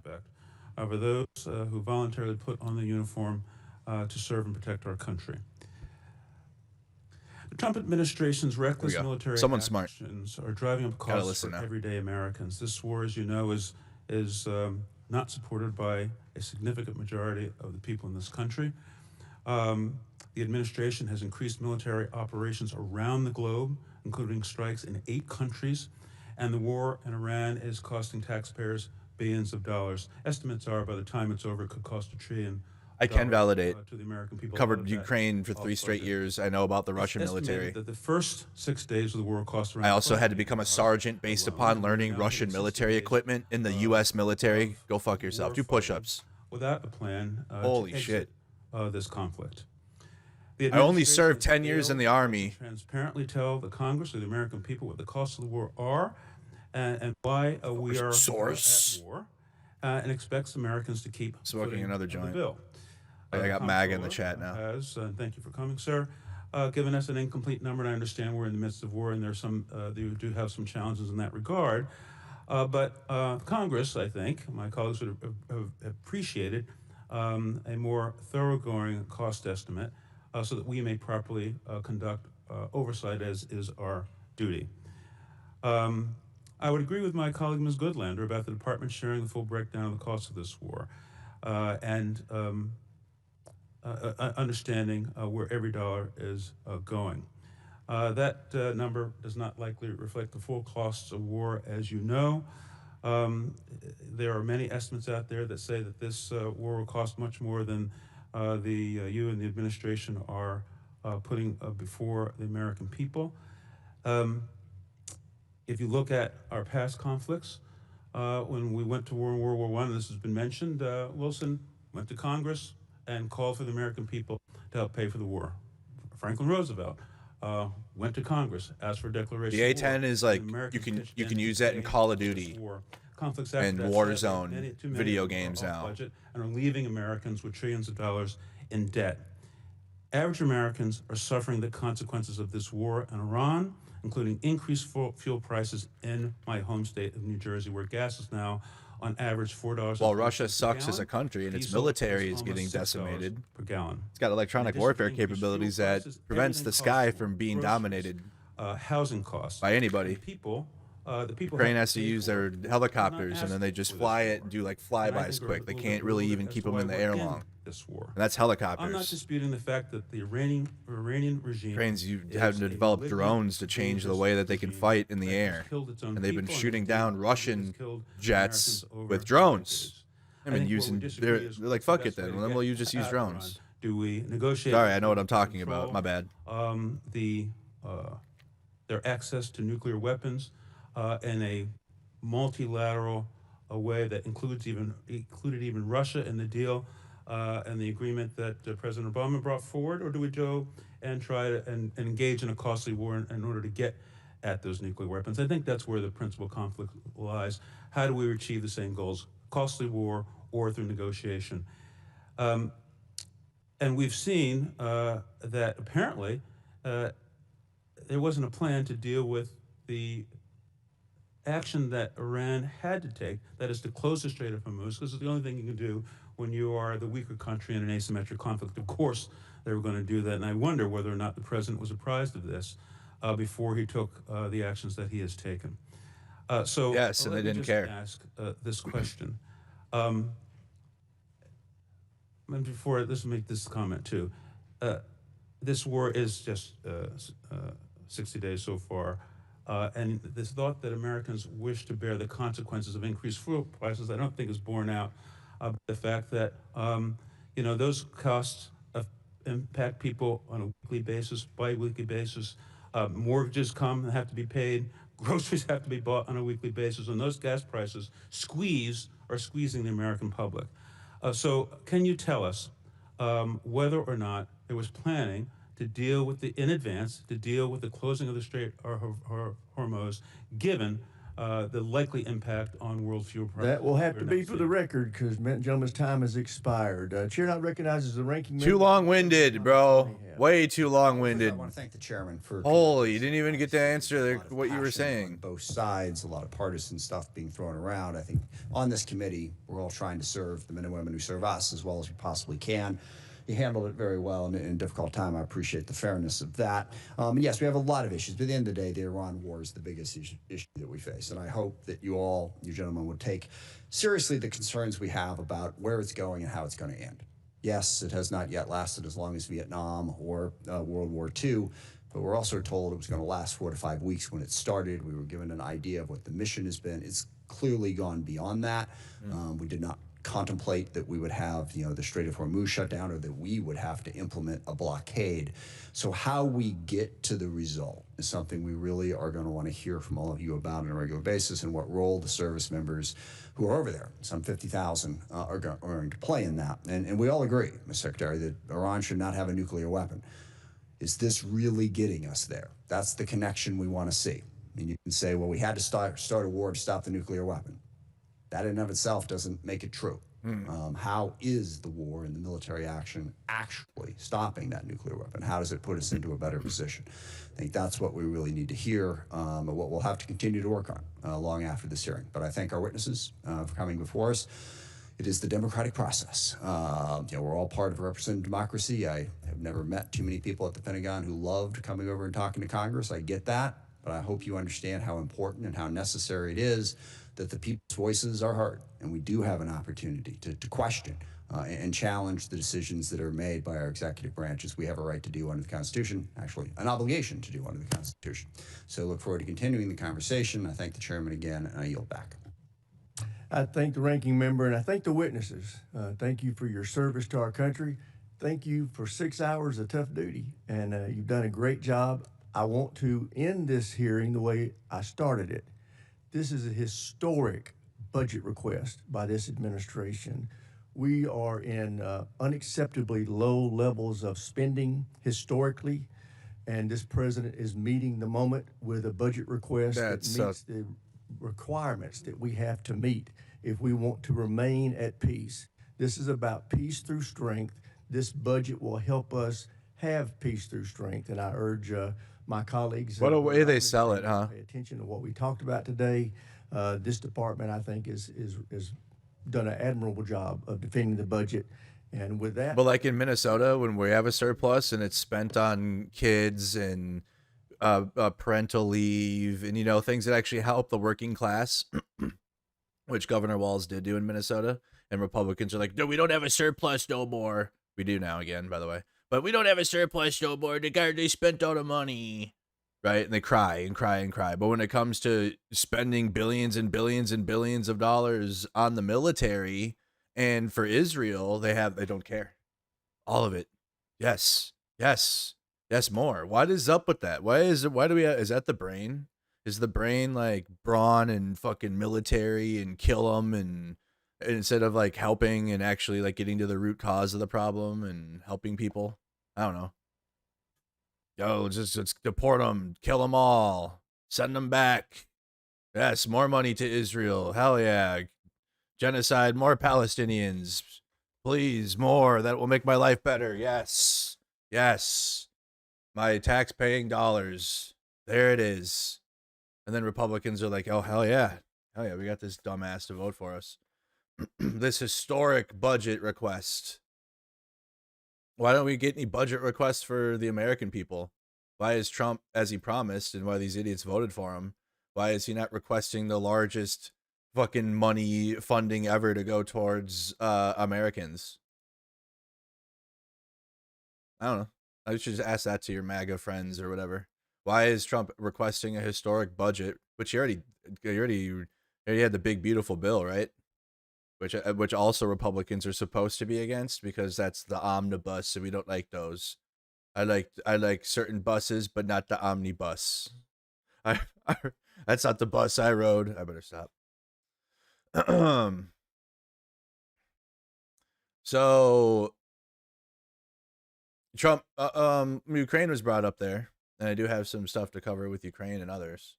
But here is immediately Trump's statement, just to remind any of the MAGA pro-Ukraine people that still exist and why you're a clown. Here you go. CNN fake news. On your call with President Putin today, do you think the war in Iran ends first or the war in Ukraine? Well, we talked more about the war in Ukraine, but he would like to be of help. I said, before you help me, I want to end your war. So we had a good talk. I've known him a long time. I think he was ready to make a deal a while ago. I think some people made it difficult for him to make a deal, but we talked more about Ukraine. But which war do you think ends first?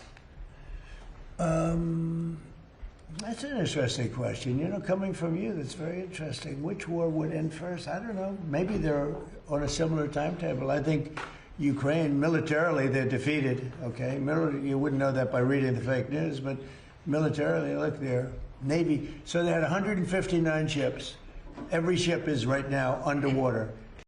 Ukrainian Navy? That's pretty good. What do you think, Jared? I mean, CNN. Wait, he's talking about Iran's Navy or Ukraine's Navy there? He like really jumped there really quick because Ukraine hasn't had a Navy. They've been fighting, if anything, they've been defeating Russia's Navy without a Navy. They didn't spawn with one. Ukraine was like, had literally like Rust spawn point with like a stick and like developed drones and then started taking out Russian warships with drones. They didn't have a Navy. They have a river warfare team or river warfare units that go down the Dnipro. Not a full. I mean, I guess that's their Navy, I guess, but it's not like in the Black Sea. Just pick a Navy, just any Navy. Well, anyways, yeah, that's there you go. More just Ukraine taking just side hits from Trump as usual.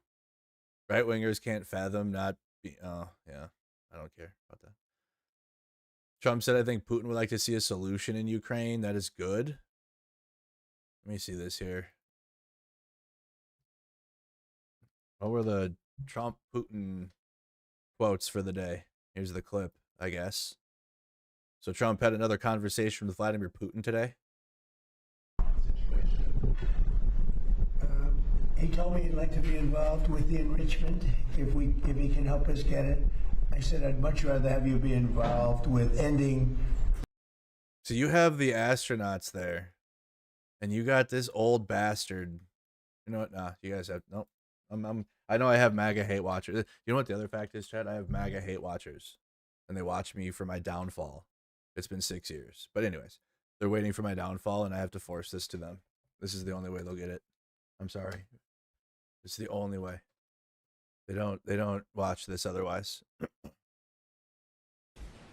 Well, thank you very much. We have some people that have captivated. Plus, we got to see it ourselves anyways, and I want to react to it all anyways, because look at this.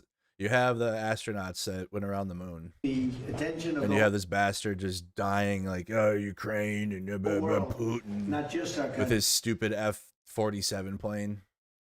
To the whole world, and they're very brave, and there was a lot of rocket under them. I never saw anything like that. We were talking about it. It's I don't know how they do it.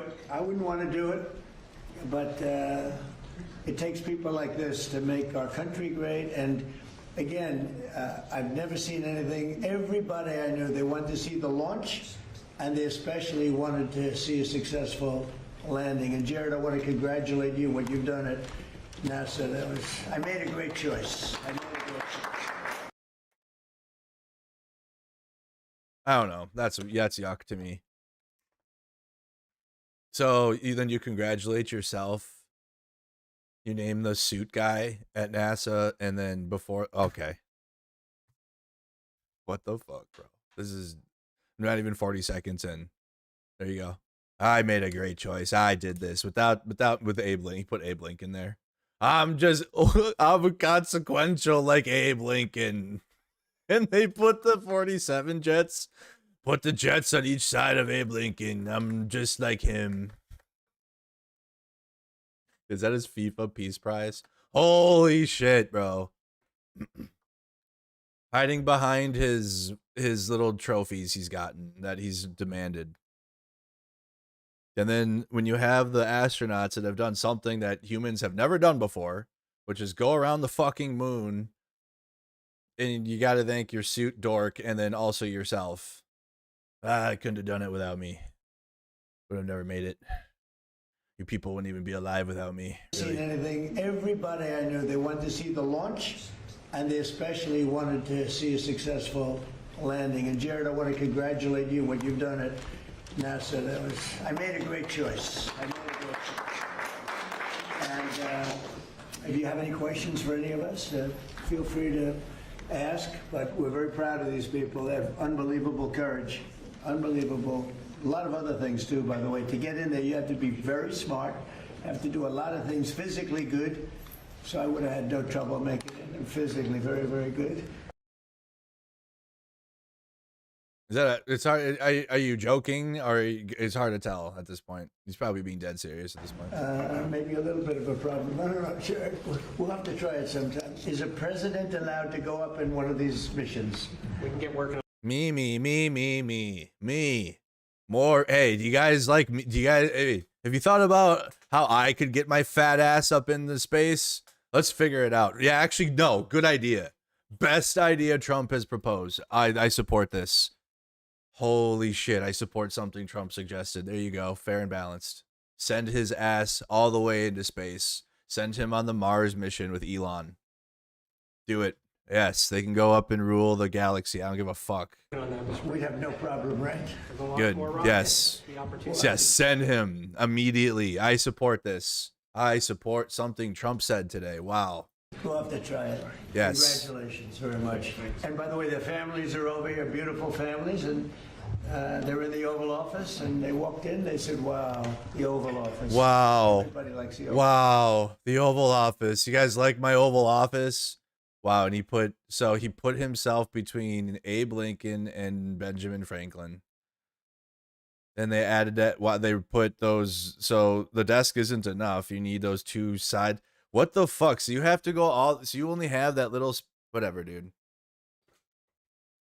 You already have this desk, and then you have these side tables with the busts. What the fuck, bro? There ain't no way. Office. Any questions, please? Donald Trump is going to take every single one of these things with him if he leaves, by the way. All of the shit in there. All of that shit's coming. All of that shit's going with him. It's going to be in Mar-a-Lago, and it's going to be looking just like this in Mar-a-Lago, and I'm going to be right. And you guys can clip this in 4 years from now. We'll be looking at this in Mar-a-Lago, and there'll be a Democrat president probably, and it'll be like 2024 all over again. Watch. Bookmark it. All this shit's not going to stay in the White House, obviously, which all the gold and shit good. That shit's cringe. But he's going to take everything in that thing with him. Maybe even the Resolute desk and leave some other shit in there. First of all, it's a great honor to meet all of you. Congratulations. Yeah, there ain't going to be nothing in there. Welcome to the White House. I have had the privilege of interviewing Gene Cernan, the last man to walk on the moon. Oh, good. Is that what you would like to do? And Mr. President, do you think that will happen during your second term? Well, we have a shot at it. I mean, we don't like to say definitely because then you say, oh, we failed. Because I think we could say we're ahead of schedule. So we have a good shot. We've authorized it. And I think with this team and, with Jared's done such an amazing job at NASA, I think we have a good shot, right? We'll see. Yes, Mr. President, we have an achievable plan now back to the moon. And we're back in the business of launching moon Anybody know what those books are on the desk? What are those 3 books? rockets with frequency. So we just sent Artemis 2 around the moon. We're going to launch Artemis 3 in 2027. We'll protect for 2 opportunities in 2028 to return astronauts to the surface of the moon. I like space. I started Space Force. I like space. It's been very, very important. And they tried to kill it. And actually, the military would not let the Biden administration kill it. They wanted to kill it. And it's going to turn out to be one of our most important things. I think it'll turn out to be one of the most important things they did. But just saying things. We got involved with NASA bringing it back. And I was saying when I first looked at some of your facilities, they had grass growing on the runways right in between the cracks of the asphalt. And but not anymore. It's really they had grass in the asphalt.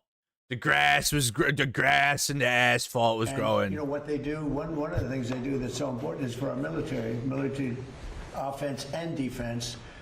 And a lot of people say, well, is it worth it? It's really worth it because what's happened militarily, you see what we're doing militarily, a lot of that comes from space.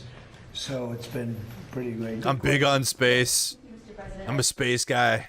2 questions for you. First, on the topic of space, do you have an update on the UFO files and when we're going to be seeing those? Well, yeah, they're on Pam Bondi's desk next to the Epstein file still. We're going to be releasing as much as we can. Yeah. You guys you thought you were getting the fucking files. You guys are getting some type of files in the near future. We'll give them some files. Yeah. For some reason, there's aliens. It's been in the minds of people for a long time. That is such. Yeah. They want to find out about the. Yeah, they want to find out about the aliens, and, the alien files. To do with UFO or right. related material, and definitely we're releasing a lot of things that we have, and I think some of it's going to be very interesting to people. I've interviewed people. Why don't you just adopt they're gonna have a MAGA Scientology type of religion thing too soon? So let's just get to that already. Okay, aliens are gonna have MAGA religion soon, and then they're gonna have priests hitting them with holy water, doing it on the tanks. Let's just speed up this process already. You're already there. Well, my first term. You're already almost there. Pilots, very solid people, and they said they saw things that you wouldn't believe. So you're going to be reading about it. Yes. Sir, you spoke to Vladimir Putin not too long ago. Did you talk to him? Ironically enough. Yep. Progress in this. That's the origin point for a lot of this junk, a lot of that extra shit. Area, and what else did you I didn't talk about space. No, I talked about Ukraine, and I talked a little bit about Iran. I talked about a few different subjects, mostly about Ukraine. And we had a very good conversation. You know what's dog shit is in another world, none of us are watching this at all anyways, no matter what, because I don't know, it would just be just a ceremonious day to thank the astronauts and for their service and what they've done, because what an accomplishment that was. That was like the one thing that all American, I know it sucks because it's a space mission and it's money spent, whatever. It was a moment in time in which we could like be like, wow, that's really cool, and we did something cool, and it's not really something we can like disagree on, other than the spending on it, I guess. Like people would be like, why are we spending money on space flights and not this? And I'm with that. I'm with you. I get it, but like, it's happening anyways, and it was the one thing that we could like look at, be like, wow, that was really cool, and we did something to advance humanity somehow, some way. Humanity like achieved new levels. Okay, as shitty as humanity is being right now, we did something unique and different. And this would be an opportunity just to talk about that and highlight how cool that was and talk to the astronauts. But he would never do that. But also, he's such a shit president. There's 1,000 problems happening at a geopolitical scale, and then you zoom into the absolute fuckery we're living through in the United States under his leadership, to where you can't even really give it time. You can't even give it reverence that it deserves, because it does deserve some reverence and some time to give to these astronauts, and give them a platform with the president to talk about their accomplishments. But we're not going to be able to do, I bet you we don't even really do that in this whole thing. I haven't seen it yet. I haven't pre-watched it. I watched Pete Hegseth thing. I don't know how this is going to go, but I bet you we spend maybe 30 seconds on the astronauts while they're standing there, because he uses these types of people for props for himself. He doesn't actually care. Okay. But that's what this day is. That's what this event is supposed to be, is the president of the United States sitting down and highlighting the mission of Artemis 2. Probably not, though. We'll see how it goes. And I think we're going to come up with a solution relatively quickly, I hope. What does he want? I think you'd like to see a solution, I can tell you, and that's good. What involvement does he want to have in the Iran situation? He told me he'd like to be involved with the enrichment if he can help us get it. I said I'd much rather have you be involved with ending the war with Ukraine. To me, that would be more important, because we're gonna have that. Look, we're not going to let Iran have a nuclear weapon, and we've knocked out their Navy, we've knocked out their Air Force, we've knocked out their anti-aircraft, everything, apparatus, everything. Iran and Russia are allies. Remember that. They have their radar. All this shit he's saying is like, who even knows? It's like, you can't trust Putin. Obviously, you obviously can't trust him. Who knows what's happening? Who knows? Remember what Iran themselves had to come out and be like, who's even running the country? We don't even know who we're negotiating with. Which also could be their own message too. Really hard to trust anyone right now, especially it's hard to trust any institution at all, period. Anywhere. Even our own, because it's run by this slug. Very little left, and they have some missiles, a small percentage. So it's very hard for me to believe that he's talking to, well, he does talk to Putin, but they're probably talking about things that, probably that will only benefit them, and like how they can take more resources from Ukraine, actually. But Russia and Iran are allies. Putin wouldn't be with Trump on stopping Iran from getting a nuclear, maybe, I don't know, but not from like working against Iran completely. That's why Russia hasn't really done much in this, because number one, they have their own war in Ukraine going on, their own genocide of Ukrainians, but you haven't seen them really like do much to either stop anything, because they're allied with Iran. They're not going to like aid the United States and like do this and help at all, period. If anything, they're supplying Iran with weapons to fight against our military. They're helping with the Shahed production now, because Russia can produce the weaponry that Iran gave them at the start of Russia's invasion of Ukraine. Russia can develop that stuff. So through proxy, they're going to be giving weapons to Iran and jammers, equipment, all that is Russia's going to be helping them backdoor. Small percentage of missile making facilities. We knocked out about 80% of them. The rest could come very quickly if we don't make a deal. They're not going to have a nuclear weapon. They know it, and just about everybody else does. And so we talked about that a little bit. He doesn't want to see them have a nuclear weapon. But I had a long talk with President Putin. I suggested a little bit of a ceasefire, and I think he might do that. He might announce something having to do with that. Did he announce it yet? No, but I was wondering, I was just going to ask you. No, I asked him about even if it's a little ceasefire. A little so many people ceasefire? being killed, it's so ridiculous. Yeah. Putin ceasefires are like Israel's. They don't really exist. They don't. Because like what? There's no command control. Like those Russian units out there are on their own. You guys, like it's not like the U.S. military to where we have communications from top to bottom. And like if your mission's done, like you got chain of command there. Russians are literally sent out there on a cart and donkey. And like they don't have they can't like, so if Putin were to be like, yeah, ceasefire, his military is on there, like they're meat waving right now. They're not, and then they're not going to be told to stop what they're doing and stop occupying Ukraine and stop advancing. They don't even have comms. They have nothing like that. It's truly like, it's like World War I environment. You're out there on your own, but like drones and like Ukrainian drone teams like can see you. But the Russians themselves out there, they don't have radios and they don't have any of that. Or they might have a walkie-talkie, but not like in the U.S. military, how we have like big complex radio systems that we can communicate. If you're on like a front lines of a war. So if Putin were to announce a ceasefire, that wouldn't mean shit. It doesn't mean anything anyways in the Kremlin, but on the front lines, the war would continue. Mr. President. As it has when Putin's announced little ceasefires in the past. In light of today's Supreme Court ruling on the Voting Rights Act, do you want Republican states in the South to look at redrawing congressional districts before I don't think you have to tell me, when did the ruling come out? I've been with the astronauts. I've been with contractors because we're trying to get the ballroom built ahead of schedule. It's right on schedule. It's ahead of schedule now. I want to keep it that way. Also, too, we'll get to it, but this year's Victory Day Parade might come with a nuance. Yeah, we'll get to that here soon, but because I've been reacting, and that's the thing I've been doing now. It's tradition. We react to the Russian Military Day Victory Day Parade. Been doing it now it'll be our 4th year in a row. It's going to be a little different this year. I'll tell you guys about it. Also with commissioning. So we will get to it. Some people, but one of, David Warrington's son.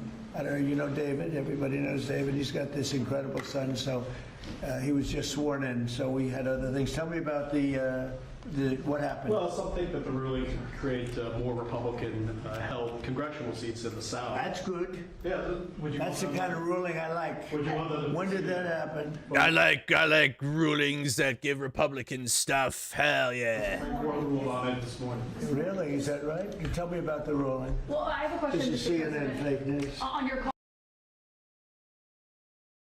To the astronauts that just went around the moon. Remember, you got the astronauts behind him that went around the moon, and the whole world was watching in support of that too. With President Putin. This is what I call the fake news. Check it out. Today, do you think the war in Iran ends first, or the war in Ukraine? Good old boy behavior. Well, we talked more about the war in Ukraine, but he would like to be of help. I said, before you help me, I want to end your war. So we had a good talk. I've known him a long time. I think he was ready to make a deal a while ago. I think some people made it difficult for him to make a deal, but we talked more about Ukraine. But which war do you think ends first? That's an interesting question. Coming from you, that's very interesting. Which war would end first? I don't know.Maybe they're on a similar timetable. I think they're on a similar timetable. Ukraine's been at war with Russia for 4+ years now. What do you mean, brother? So are we expecting to be at war with Iran for 4 years? 4 more years of war through the next administration? Then it'll be the Democrats' fault. Yeah, you're right. Apparently they're defeated. Okay, yep. You wouldn't know that by reading the. And then both sides are bad and all that. It'll just be fuckfest. So they had 159 ships. Every ship is right now underwater. Typically, that's pretty good. What do you think, Jared? I mean, it's going to be hard for them to make a naval comeback. Okay, now they have an Air Force. Every one of their planes has been shot down or has been decimated. They have missiles. About 82% are gone, and they have drones. I thought all of it was gone. I can't keep up. We're on a roller coaster. I thought first they took out everything. Right, last year there was like, hell yeah, we defeated Iran. Suck it. My midnight hammer. We gave them the midnight hammer. Remember that? And then now we did this, the epic Chungus, and we defeated everything. They can't fight anymore. All of it's gone. And now we're at, it's 82% defeated. What is happening? Now, what do you mean? Where do these numbers come from? The best numbers. Has been shut down or has been decimated. Sorry, hold on. Where do you start talking about numbers? The best, beautiful numbers. So they had 159 ships. Every ship is right now underwater. Typically, that's pretty good. What do you think, Jared? I mean, it's going to be hard for them to make a naval comeback. Okay, now they have an Air Force. Everyone. 1 second. What do you think about that NASA guy, Jared, and the Strait of Hormuz and Iran's warships? What do you think about that? Am I right? Well, that's your NASA dork. Oh my goodness. For sure. Definitely. My bad. This is crazy. Typically, that's pretty good. What do you think, Jared? I mean, yeah, Jared. It's going to be hard for them to make a naval comeback. Okay, right. Now they have an Air Force. Definitely. Every one of their planes has been shot down or has been decimated. They have missiles. About 82% are gone. And they have drones, and most of them are gone. Most of the factories are mostly gone. And we have tremendous anti-drone equipment now, between lasers and that new, very special machine gun that knocks them out of the air like flies. And we use bullets instead of $1 million, missiles to knock out a $30,000 drone. So I would say Jared would tell me that with everything you just heard, typically we're in pretty good shape. And in addition, their economy is crashing. Their, as you know, their money, they call it their money. They don't have a name for it. Their money is valueless. They don't have a name for it. That nobody's ever seen before. Other than that, I think they're doing quite well. If you read the New York Times, you'd say they're doing wonderfully because it's fake news. Or if you watch CNN, I mean, you cover it all the time. You think they're doing well. Do you think they're doing well where they have no Navy, no Air Force, no anti-aircraft apparatus, other than what they may have put there? They may have brought in some light stuff during the ceasefire, and we know. So then you didn't. Wait, so what are you saying then, sir? Mr. President, sir? So wait, it isn't destroyed then. CNN, that fake news, they might have brought in some shit in the ceasefire, but we defeated all their big stuff. What is happening? They might have brought in some equipment, but that's what the fake news said.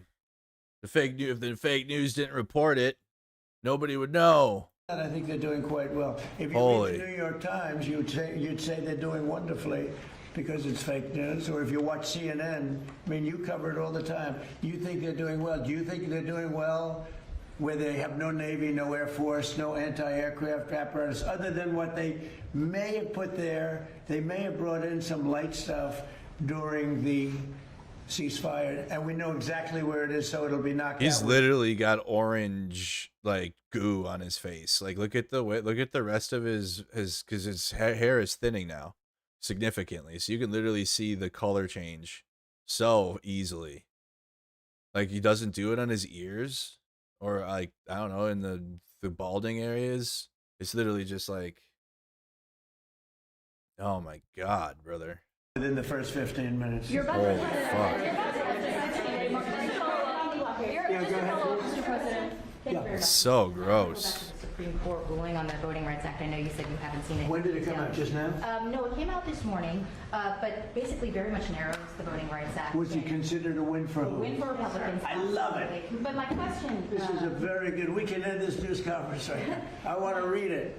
My question to you, Mr. President, is some Republican governors have not responded in terms of what they're going to do. I guess early voting, for example, in Louisiana. Republican governors? What? Republican governors. What about it? Early voting begins Saturday there, for instance. Should they redraw the map in the next couple of I would. I mean, it depends. I mean, some states don't need to redraw, and some do. I mean, I know what the concept of the rule, I just haven't seen the result. Yeah, I would say generally I would think that they would want to do it. Some are greatly helped, and some, it didn't make much difference. Yeah, I would say they would do that. They have time to do it. Yeah, please. Thank you, Mr. President. I wanted to ask you, there's a lot of drama on the House floor today. Several bills were stalled. And Chungus raid. Thank you, Renegade Chungus, for the raid. Appreciate you. a rule took 2 hours to pass today, and there's still some tension over the farm bill. Do you think that you need to get more involved legislatively on Capitol Hill? Well, we want the farm bill. The Democrats don't. We want security. Okay. Security. We need security. We want security. The Democrats don't think we need security. They actually do, but they suffer greatly from Trump derangement syndrome. Yeah, guys. Yeah, they suffer from what's called TDS. It's like well, we're halfway through this, and still not a single question for the astronauts. And no, he didn't even thank the astronauts. He thanked the NASA suit guy that he put in. He's like, I put a good one in there, didn't I? The Democrats don't think we need security. They actually do, but they suffer greatly from Trump derangement syndrome, like at levels that nobody's ever seen. They're sick people. There's something wrong with them. They don't want to pay anybody for security. They don't like ICE. They don't like Border Patrol people. True. Based. They don't like the people that keep us safe, No, they don't keep, because they don't. They murder people and are fascists. So for sure, yeah, we don't like them. Definitely. When they ran this, they let 25 million people into our country, and many of those people were from prisons. They were from insane mental institutions, insane asylums. I haven't seen this again. I haven't pre-watched. Mental institutions, drug dealers, murderers. 11,000. Oh, he didn't say insane asylums. 188 murders, half of whom committed more than one. Transgender for all. They think that was fine. Say the words. I happen to like law enforcement. They essentially want to defund The law police. enforcement. They want to defund the police, even though the defunding efforts all failed. And actually, the police in Minneapolis, where the efforts started during 2020, they were funded the same year. They got like $200 million in funding. Not a single place. I think Austin, Texas did it, and that was it. But Joe Rogan went there and cleansed the land, and it's fixed now, right? Or whatever. The defunding efforts didn't happen. It doesn't happen. It would never happen either. And I don't think In this country, in America, defunding the police? What? That would never happen. the public's going to let them get away with it. We got it all approved. What the with a heck? Great big beautiful bill, and they want to renegotiate. We don't like that. Yesterday, Mr. President, the King's speech that he made to Congress, he spoke strongly, forcefully about the necessity for a strong NATO alliance. He also spoke about the necessity to continue to support Ukraine. Did his speech in any way change your thinking on either of those issues? Well, you have to understand, my thinking is, I think, exactly correct, but I was very disappointed with the fact that when we called on them to give us a little hand, we didn't need it. I actually did it just to see whether or not they'd be there. When we called on NATO to give us a hand with Ukraine, and in particular the most recent, we asked them to do certain things on Ukraine, and we also wanted them to do things with Iran. And on Ukraine, they're very much involved, but they didn't do things the way we would like to see it. It's been going on for a long time. And on Iran, they weren't there. As you know it better than anybody. They weren't there. The king is fantastic. We spent a lot of time together. We had a lot of talk. We talked about this also. And he loves his country, and he's a great king, and he's a great friend of mine.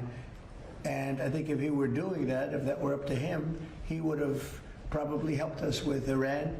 He would have followed the suggestions we made with respect to Ukraine. If England was ruled by a king, actually. Yeah, if I could actually work with the king, I could only work with people like that. Have some disagreements on Ukraine.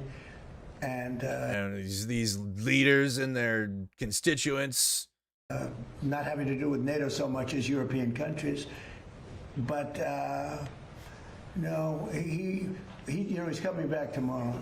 We had an incredible evening last night, and he's leaving tomorrow. He's going to come back and see us before he leaves, but no, I think he's a phenomenal representative for his country. I think the people in the United Kingdom should be proud. I loved his speech yesterday. I watched it. I loved the speech last night. I don't know about my speech. I thought my speech was okay too.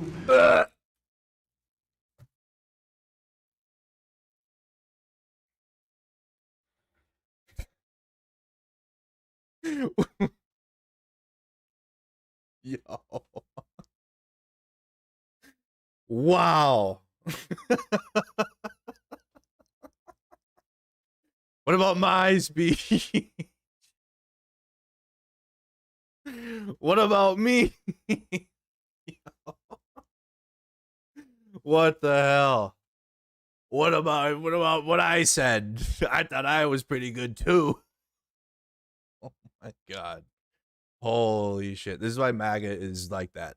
That's why they're like that, guys, because this guy's like that. And they're a cult, a hive mind.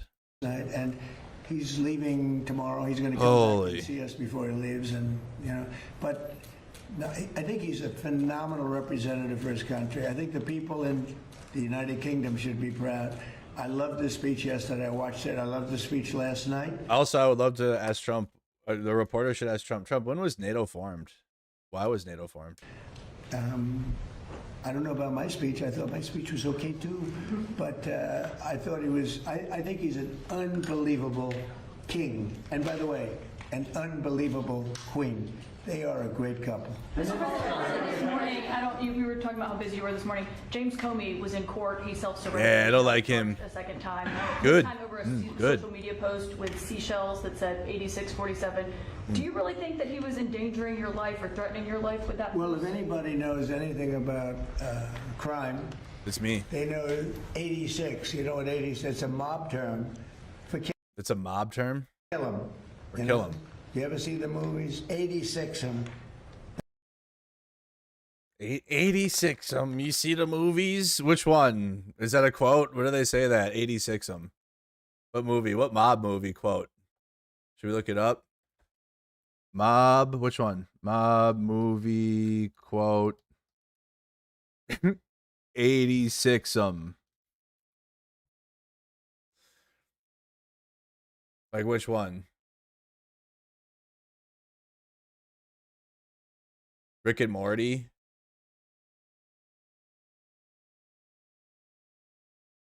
Right, look it up. I'm trying.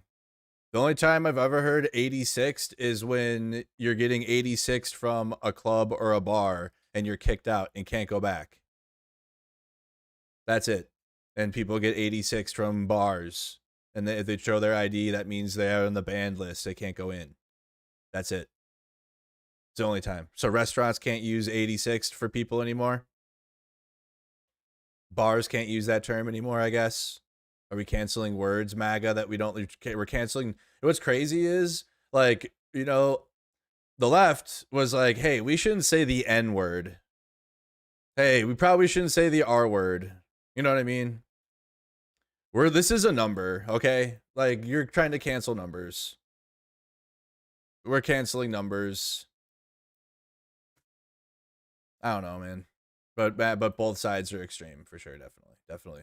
Do you think that he was endangering your life or threatening your life with that? Well, if anybody knows anything about crime, they know 86. You know what 86? It's a mob term for kill him. You know? You ever see the movies? 86 'em. 86 'em. Says to one of his wonderful associates, 86 'em. That means kill him. What movie? Can someone tell me the movie that's a quote in? I gotta find it. 86 'em. It's 86 'em. Mob term. I don't know. People think of it as something having to do with disappearing, but the mob uses that term to say when they want to kill somebody, they say 86, the son of a gun. I'm trying to keep the language nice and clear. They don't use that term, son of a gun. They use another term. But that. What?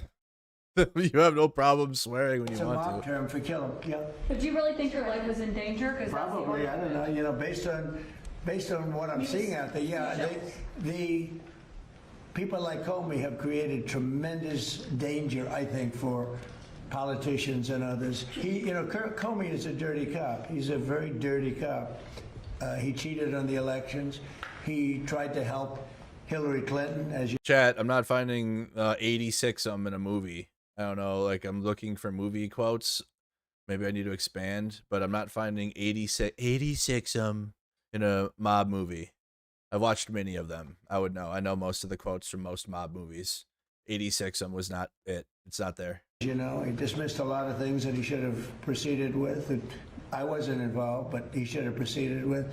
No, he's a dirty cop. He's a crooked man, yeah. Okay, sorry. In the 1972 film The Candidate, a character uses the term, okay, now, for starters, we got to cut your hair and 86 the sideburns. I'm sorry, you're right. It was in a movie. But he was talking about getting a haircut and removing the sideburns. And they said it in The Candidate. There you go. That's it. Found it. The term was inspiration for the name of the character Agent 86 in Get Smart.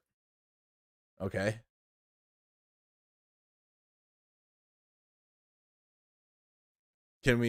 People are saying, yeah, they say it, but there's no evidence of it. I'm seeing Reddit posts. MAGA Reddit posts about it's Rick and Morty. 86 in the restaurant. And it's literally Reddit. Most of this shit on the 86 conversation is on Reddit. There's nothing else. And it's 2 years ago. 86 that ass. 86 in the restaurant industry means item is unavailable or X'd off in the menu for the night. It's a super popular term in the service industry and basically means we're out, it's gone. Typically on the employee boards, you'd see 86 items daily. Data out of this refer to people as 86 if they were banned. Yes, I told y'all. Yes, I've seen it. Especially when I was in Alaska, people got 86 from soldiers were getting 86 from the bars all over base. They couldn't go there anymore because they would get into fights. MAGA is a bunch of losers. Loser mentality, loser behavior. We're canceling numbers now. Wow, the true snowflakes. Mr. President, you just described there's been disagreement between the U.S. and Keir Starmer on support for Iran.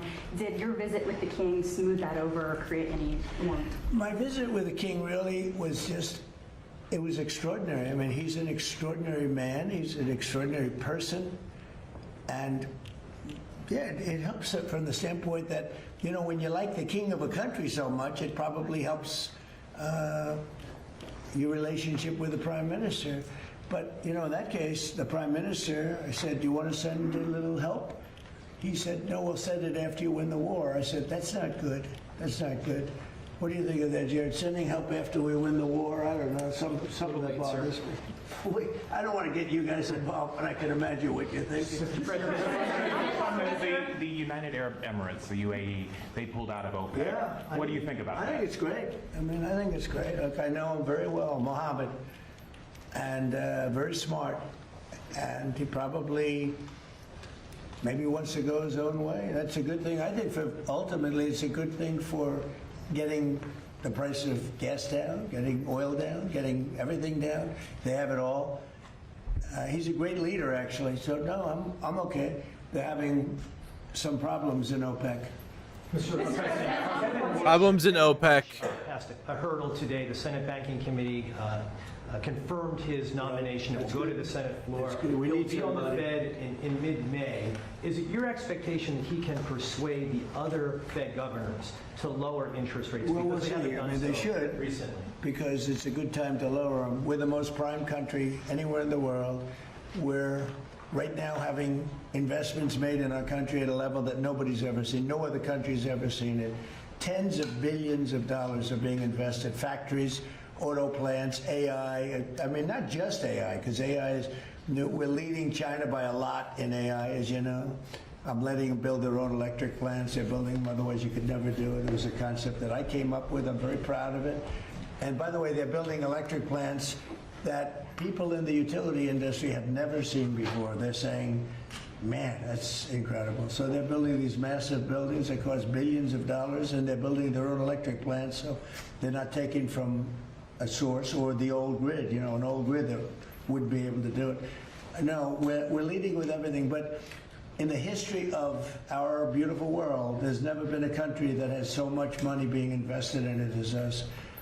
And tremendous number of auto plants, by the way. The auto plants are coming out of Canada, Mexico, Japan, South Korea, Germany. They're all coming to the United States. And the reason is I have a very smart tariff policy. You know, we were taken advantage of for years. We were being ripped off by other countries for years. and those days are over. Yeah, please. Mr. President, regarding Iran, how long are you prepared to maintain the blockade? Could that go several more months?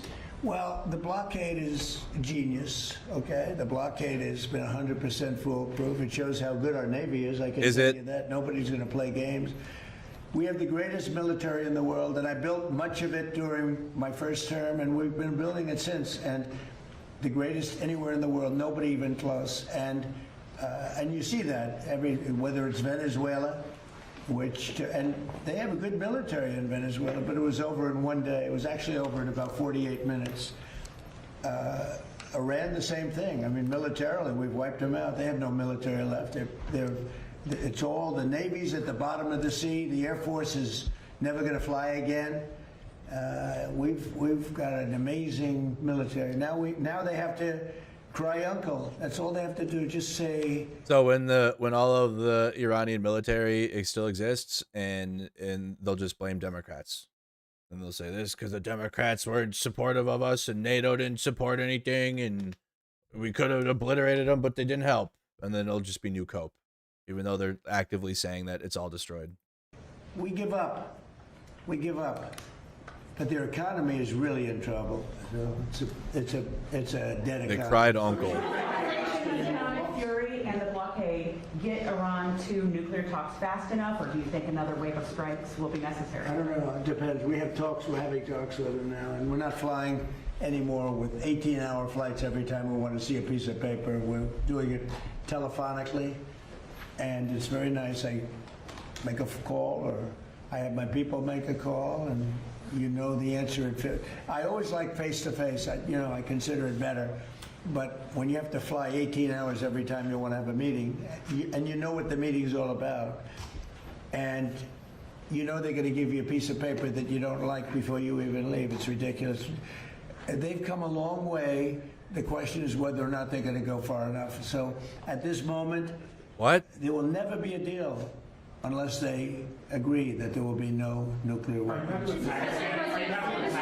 Yeah, go ahead, please. Are you considering relocating NASA's headquarters out of D.C.? States like Florida, Texas, and Ohio have expressed interest. You're going to have to say it differently. Sorry, are you Sorry, that was too many words. considering relocating NASA's headquarters out of D.C. once the lease is up? States like Texas, Ohio, and Florida. Well, the best man to tell you that is the man standing right over here. You heard that question? With those beautiful ears of yours? He's got great hearing, super.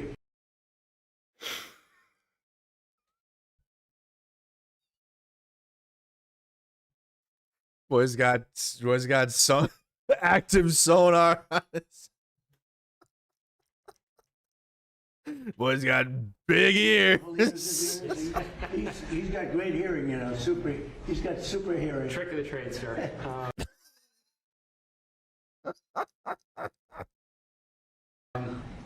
What's the answer to that?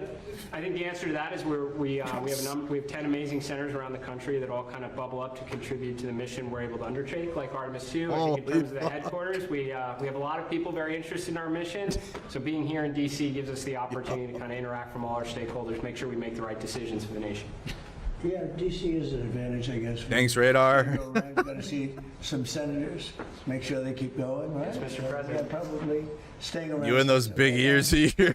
Importantly, Washington, D.C. is now one of the safest cities in the country. The fuck? When I came here a little more than a year ago, it was a very unsafe city, and now it's safe. Even more importantly than that, we have. I've fixed it. We're hot. You helped make it hot. Yeah. Oh yeah, that's right.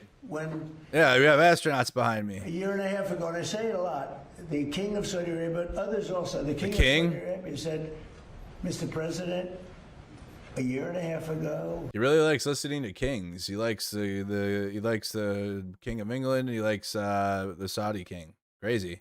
A year ago. He likes Putin because in Russia they don't have that as Putin, obviously. We thought you had a dead country. We thought the United States was a dead country. Now we're hot. You have the hottest country anywhere in the world, and we do. And believe it or not, I mean, when everybody in the world was watching that incredible performance by NASA, these incredible people behind me, where they get the bravery, I have no idea. but you're a big part of it. You really are. We have the hottest country in the world. Thank you very much, everybody. Wow, they got literally, I called it, right? Like they got like 5 seconds. 5 seconds at the end. We're really the hottest country in the world. It's all because of me. Anyways, you guys are a part of it. Appreciate it. Goodbye. Okay, goodbye. You guys, you were a part of it. You were a small piece of this. Mostly me. Wow. And literally at the very end, he gets like a little bit for the astronauts there. Artemis 2. Wow, almost 3 weeks after the cruise trip. How was it? I wish we would have found out. Well, I guess we'll never know. How did the mission go? What was it like? Maybe you have to listen on what's that? Who's the super smart science guy? Bill Nye, but you got who's the other guy? Go watch his podcast. Maybe you'll be on that.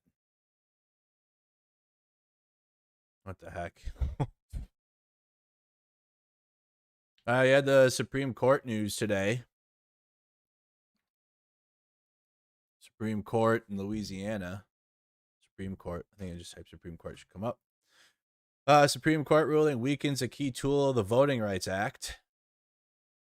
The Supreme Court on Wednesday struck down Louisiana's second majority black congressional district in a decision that could open the door for Republican-led states to eliminate black and Latino electoral districts that tend to favor Democrats and affect the balance of power in Congress. In a 6-3 ruling, the court's conservative majority found that the district, represented by Democrat Cleo Fields, relied too heavily on race.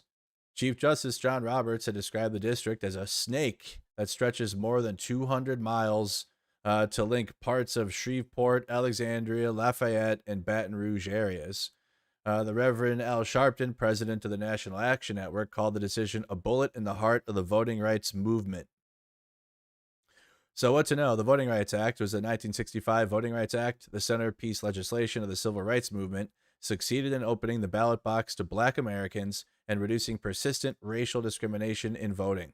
Nearly 70 of the 435 congressional districts are protected by Section 2 election law. Expert Nicholas. So there's a reason why these districts are protected, because of the history in our country that have literally segregated black people from the rest of the country, and Jim Crow laws that brutalized black Americans and killed them. The plaintiffs have argued that Louisiana's second black majority congressional district, drawn to a map that had been found to violate the Voting Rights Act, has unconstitutional racial basis and did not follow the standards for drawing a district. We're gonna have Black Lives Matter too. This is like directly at the This is like at the core issue of that movement from 2020.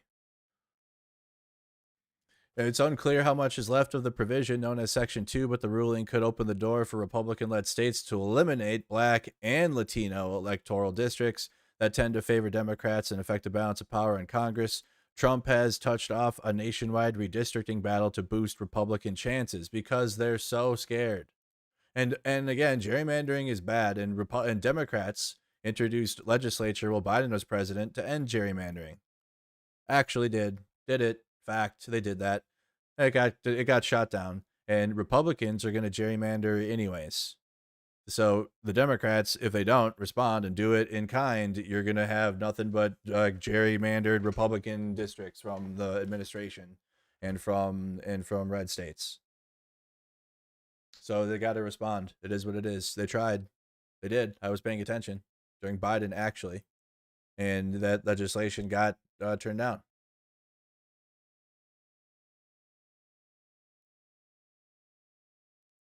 Congressional Black Caucus members vow to fight back. Members of the Congressional Black Caucus pledged to fight back after the Supreme Court decision and called for the passage of the John Lewis Voting Rights Act, which is still a major thing from 2020 in the Black Lives Matter movement that hasn't been signed into law yet. Reverend Yvette Clark, a New York Democrat who chairs the caucus, told reporters that the decision allows politicians to choose their voters instead of the other way around. The Supreme Court has opened the door to a coordinated attack on black voters across the country, Clark said. This is an outright power grab. House Minority Leader Hakeem Jeffries, also of New York, said the decision came from the Trump court in an effort to suppress the vote and rig the midterm elections and beyond.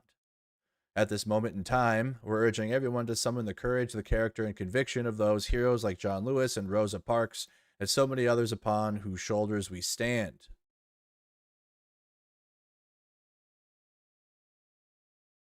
Kentucky Governor Beshear says the court decision shows the importance of Democratic governors. While much of the attention in Washington this year is on the battle for control of Congress, there are 36 governor races in November. Yes, local elections. Right? In MAGA world, they only really think about what Trump does. Trump is the executive. If you haven't noticed, MAGA and the Republican Party and a lot of Republicans locally are only actively when it comes to Trump, or only will comment when it has to do with Trump and MAGA and national politics and reactionary bullshit that they can do. Local politics, though, they suck. They suck so hard. Especially in Minnesota. That's why it's like, I don't know why MAGA has, that's why when Jake Lang came here and all of the national MAGA losers, and they were like trying to rile up MAGA Minnesotans to do something, the fuck were you expecting? They don't do shit. They don't do anything. They sit and complain on social media and then go and do outdoor activities, which I support that. Continue doing that, please. Go fishing and go do outdoor stuff and enjoy the land that we have. But then don't vote for politicians like Pete Stauber that are destroying the places you like the Boundary Waters, which everyone likes, but like a lot of MAGA exists up there and in places in rural parts of the state outside of the cities. And they vote for things that destroy the land that they like to hang out on and like go fuck off on, which I do too. I like that. But like that land is going to get destroyed thanks to Republican politicians in our state like Minnesota. But beyond that, Republicans don't do anything for any Minnesotans. They just cry about the national politics. Nothing else. Like if you pay attention to local politics, right-wing MAGA, they care about when it comes to election time about like what happens within the state, and they want to win that election for the people of the state. But then there's like no bills or anything for anyone. Democrats, yeah, you can argue that they can work alongside the federal government when they need to or they want to. But, Walz did pass legislation to help Minnesotans on the working class and got and signed lots of bills that our legislature at the state level got through. And a lot of it was very heavily progressive. So I will give Walz credit for that and signing those bills into law and not trying to shoot down the progressive wave that we had in Minnesota when he got reelected. He signed all that shit. So it just sucked at the end here against Trump when we needed him not to, especially since he ran for vice president and whatever. But when I didn't feel like watching his State of the State. Like, I don't know, just I had sour taste, because I voted for him and whatever. He's not running again. He should have done more to support Minnesotans during Metro Surge. He did not, and that's just where I'm at with it. I'm not on anything MAGA is about with that. MAGA, they're usually off point anyways. But when it comes to Walz, it's really just the disappointment in his leadership when Trump was bringing 4,000 federal agents here. And like, it didn't exist. And Minnesotans had to fend for themselves. So yeah, Republicans, when they're in office, again, you can argue all day that two wings, same bird. I'm with you. Both parties, please, let's get rid of it. Actually paying attention to the actions of the two parties, though, when you're watching both parties, the Republicans right now, in the last 10 years at least, operate at the national level only, and that's like from the bottom up, like your local politics. Why there's Minnesotans like voting, like we have data centers that are going to get placed in certain cities here, and they're trying to, and you have like city councils that are right wing, and because like they want to play this national culture war game of MAGA, they want to put forth flag resolutions to return the flag and not give a fuck about the data center that's going to get put in your city to destroy all of your resources and your clean drinking water. And then your people are going to, like, everyone that lives there that's right wing are going to get fucking measles or some sickness. It's going to be a fucking, and that's what happens when you deteriorate institutions that you need not to deteriorate. Now, you do need to rely on institutions to take care of the people. The people can do it themselves in most cases, but you do need like to regulate clean drinking water and public works, right? That we pay with our taxes. That needs to be taken. That needs to take care of us, actually, and we need those institutions to be solid. But under MAGA and under people that follow MAGA and in this cult of Trump that we have in this country, you have people that don't care about those actual basic needs, and they only care about shit that the culture war of the MAGA right want of the day, and whatever Trump is doing, whatever Trump says. MAGA is a Trump arm, and that's it. They don't have any policies, ideas for anyone else, or for anything else, actually. No, nothing. I don't care what happens to Jerome Powell. Ro Khanna put out gas prices skyrocketed, 14 service members dead, and the Secretary of War doesn't know how much the war in Iran is costing Americans. But the House introduced a resolution to condemn Hassan, though. Oh, boy. Anyone that, like, brother, I don't know, man. I know other people that watch Hassan. But beyond that, there's legitimately House resolutions that watch that. It's crazy. That's nuts. That's wild. We're gonna condemn Hassan at the national level before addressing actual problems in the country. You're gonna have terminally online liberals that would probably support this though, because they don't like Hassan, because they're terminally online and they don't take a break. How comfortable are you with the ICE agent who killed Renee Good being back on duty? Which also, by the way, hold on, that came in yesterday. ICE agent who fatally shot Renee Good has moved state and has resumed work. So accountability for Jonathan Ross doesn't look optimal. Ross was captured on camera firing several shots at the windshield of Renee Good's vehicle. She tried to leave the area on January 7th, which caused widespread protests. There were already protests, didn't cause it. People are already protesting. The ICE agent who fatally shot a Minnesota protester in January has been reassigned to a different state and allowed to continue working for the federal government, according to a new report. Jonathan Ross was captured on camera firing several shots through the windshield of Good's vehicle as she tried to leave the area on January 7th, an incident that caused widespread protests in Minneapolis and the surrounding areas. The officer is effectively being protected from ICE's internal accountability process because the FBI investigation into the incident has stalled. Senior Department of Homeland Security officials told Punch Up, who first reported the news.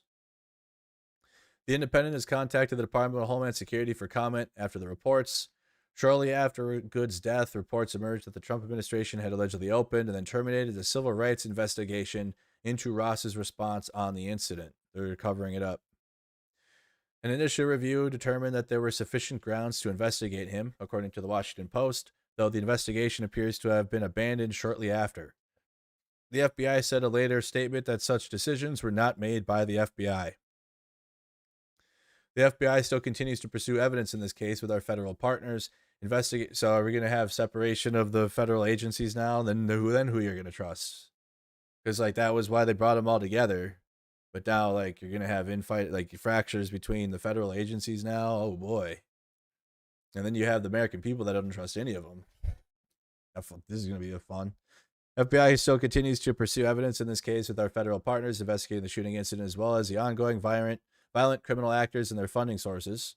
The facts are the initiator, and the facts do not support civil rights investigation. Damn, to have the FBI making statements. The FBI is making statements directly at the Department of Homeland Security. Good's death came. How does that? How do you? Okay. Kash Patel didn't care, I guess, or maybe he was drunk. What did you say? Good's death came following an interaction with several ICE agents, including Ross, on January 7th. The 37-year-old had stopped her car in the street and, when ordered to get out, reversed and attempted to escape, and also turned her vehicle away from the officers. That's left out for some reason, but the front tire was turned, and it was turning to the right. She wasn't driving into them. Ross, who was standing at the front and left of the vehicle, fired 3 shots that struck her in the head and the arm and killed her. Federal law enforcement and other officials, including Trump, defended the shooting, saying that Ross had acted in self-defense and that Good had been acting to commit an act of domestic terrorism. The incident sparked widespread protests across major U.S. cities. You guys know, you watched it on Mercado Media, and so on and so forth. So he's back at work. Back doing ICE stuff again. Reassigned FBI probe stalls. Kash Patel probably stalled it. Because he's a crook too. Major crook behavior.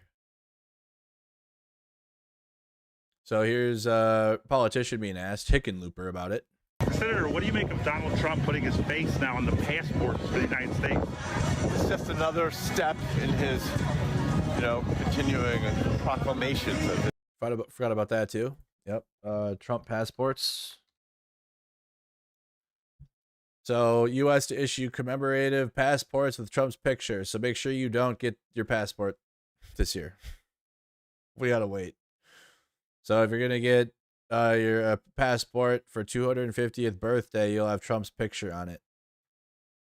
So don't get one until that's done. If you don't want to have Trump's face on your passport forever with his signature on it. Let's see, these passports last a while. The State Department said Tuesday that it is preparing a limited release of the commemorative U.S. passports celebrating America's 250th birthday that feature a picture of Trump, who would be the first living president to be featured in a travel document. The concept of the special passport, including a rendering of Trump's stern-looking visage, had been under consideration for months before finally being approved late on Monday. Between 25,000 and 30,000 of the new passports will be available to applicants at the Washington, D.C. Passport Office beginning shortly before July 4th. In the latest instance of Trump having his name and likeness added to buildings, documents, and other highly visible tributes, there are efforts to put Trump's signature on all new U.S. paper currency, also first for a sitting president, as well as to include his image on a gold commemorative coin to celebrate the country's founding.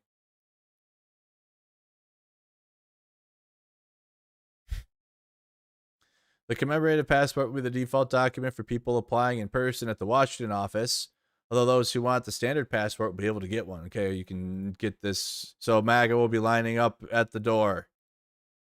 Line up, get your passport, get your Trump passport. You're not a real American if you don't have Trump's face in your passport. Americans don't even get passports either. This is what's funny. In Europe and shit, you have to get one, or like you have one. Like America, it's like, no, you don't. Most people don't have one. Costs money and time, and you got to go do stuff and go to the government building and have your photo taken, and people don't want to do that. You already have to do it for your driver's license. So most Americans actually don't have passports. As the United States celebrates America's 250th anniversary in July, the State Department is preparing to release a limited number of the specially designed U.S. passports to commemorate his historic occasion. His Excellency. These passports will feature customized artwork and enhanced imagery while maintaining the same security features that make the U.S. passport the most secure documents in the world. There you go. You can get a Trump passport, you guys. Just line up, sign up today. Line up, sign up. Get it done. Just Iran war today, Steve, huh? There's something going on.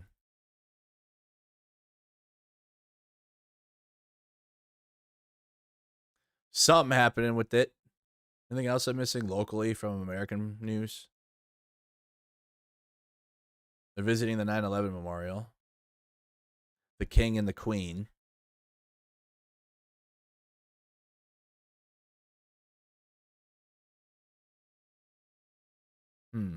Hassan's streaming on YouTube.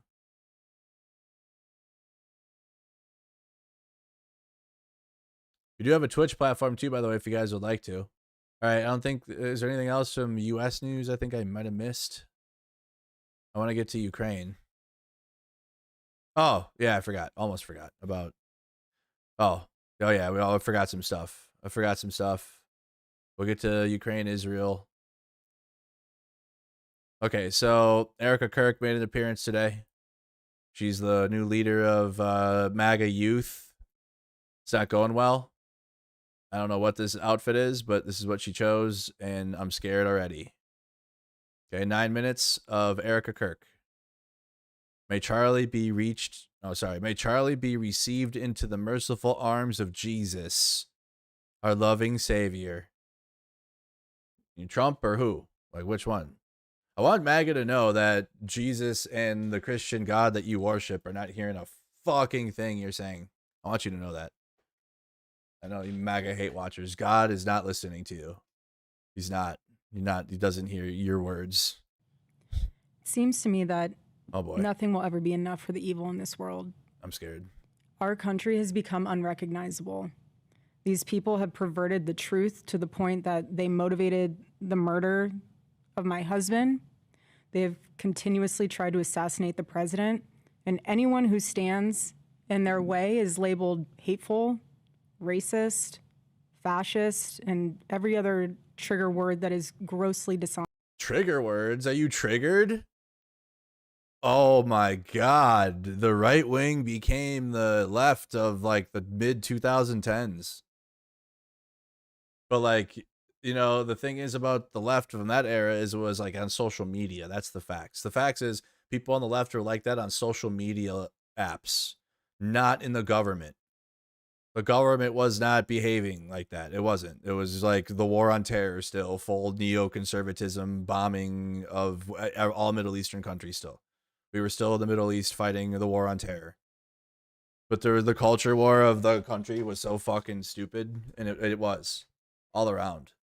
But all of that shit that the right wing cried about from the mid 2010s about trigger words and snowflake behavior and all this and crying, they have adopted all of that. But at the governmental level, the executive, the president of the United States, the cabinet, everybody involved in MAGA has adopted that era of leftism from people on social media and has become that completely.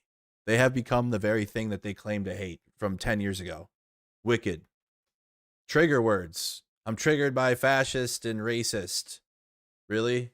Why are people calling your shit fascist and racist? And then when you're like respond, MAGA goes, no, this is the actual fascism. Okay, define fascism. What's a fascist? We'll do what you did with like what's a woman, but like with what's a fascist? Our country has become unrecognizable. These people have perverted the truth to the point that they motivated the murder of my husband. They have continuously tried to assassinate the president, and anyone who stands in their way is labeled hateful. Why is she wearing black bloc too, by the way? What the heck is going on? I've noticed that too. I noticed that in Portland last year when MAGA was going out there dressing like their black bloc Antifa. Like, because like you got the ICE agents wearing masks, but then you had MAGA going out there literally dressing like Antifa would from 2020. I don't know what's going on. I don't know, man. Was it because they were so jealous? Was it It was jealous. It's giving jealous. Because like, yeah, I mean, I'm just being honest. Like when that giant group of black bloc anarchists came around, you probably, some of them are dangerous. Like, I don't know, man. They have their own shit going on. Stay away.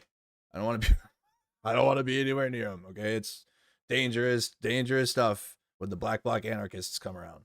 That's not what Antifa is though. Antifa is just people that are anti-fascist. That's not Antifa. That's what Fox News labeled Antifa like 6 years ago. Or no, actually 10 years ago, back in like 2015, 16, 17-ish. But that's not Antifa. Those are black bloc anarchists. They have their own goals and objectives and don't get in their way. Or like stay away or whatever. Just like when it came to like the 3%ers and the fucking Boogaloo boys and the right-wing extreme militias, like I'm not getting in their way either. I'll get shot probably. Okay, I'll be there and film what they're doing. I don't know, but they're gonna go fight. They're gonna go fight and battle it out. And I don't have tools to defend myself other than a camera. So stay a block away, block and a half, usually a block from the black bloc anarchists and the 3%ers, and then just watch them duke it out. Racist, fascist, and every other trigger word that is grossly dishonest. We want the best for our country. They don't. This is why Charlie started Turning Point USA in the first place. He didn't trust the radicalized liberal teachers. And this past Saturday, it was a school teacher, of all people, a school teacher, that attempted to change our history for the worst with bullets. And everyone is asking why I even went to the White House Correspondents' Dinner. And it was because many of the journalists in that room have attempted to dehumanize me. And I wanted to meet some of them face to face, quite frankly. Why have a conversation about me when you can have a conversation with me? So, for example, a journalist from the Daily Mail came up to me. She introduced herself, and she was very gracious. She was saying, "You look so beautiful. I'm so sorry for your loss." To which I replied, "It is so nice to put a name to the face, especially with all of the slander, the lies, accusations that are out there surrounding my husband's murder and myself." You're the CEO of a massive corporation now. That's why people are now looking at you. They gave you a little bit of time, but then you came out with fireworks and fire, and it was weird. It was weird. Your response to your husband's viral murder was weird. And I understand that people grieve differently. Oh boy. But your response was a special brand of different. And I said to her, "You know what's so interesting? This is my first time at the White House Correspondents' Dinner. And I find it so fascinating, the dynamic that is going on right now, because everyone is all dressed up and you guys are co-mingling in and out of each other's cocktail parties. And so for one night, thank you for the 10 jewels. You are able to put aside all of your differences for the sake of freedom of speech. And then by Monday morning, things will go back to being an absolute bloodbath between all of you." To which she replied, literally, she said, "I know. Isn't it special, right?" Who's who? Why who with your little personal problem with some person? Let's get to the point here. My problems, wah. Tonight's so special. And following that conversation, okay, it was time to take our seats, and we went into the big ballroom where the dinner was. And I'm gonna bet that did that happen? And the amount of things that have happened, guys, you guys think that happened? This is the message from Erica Kirk today, guys. And she want to see what Erica has to say. I noticed when I walked into that room was quite literally the proximity. Isn't this fun? Are we having fun? We're in 2026 now. Remember 2 years ago when we were warning about this, and now here we are. Are we having fun? They just don't want to watch Erica Kirk in all of full black and the black. They're going to wear black shirts now. The black shirts. They're here. They're gonna have the black freedom shirts out there. What black shirts out there? Oh boy. Of the opposing outlets to one another.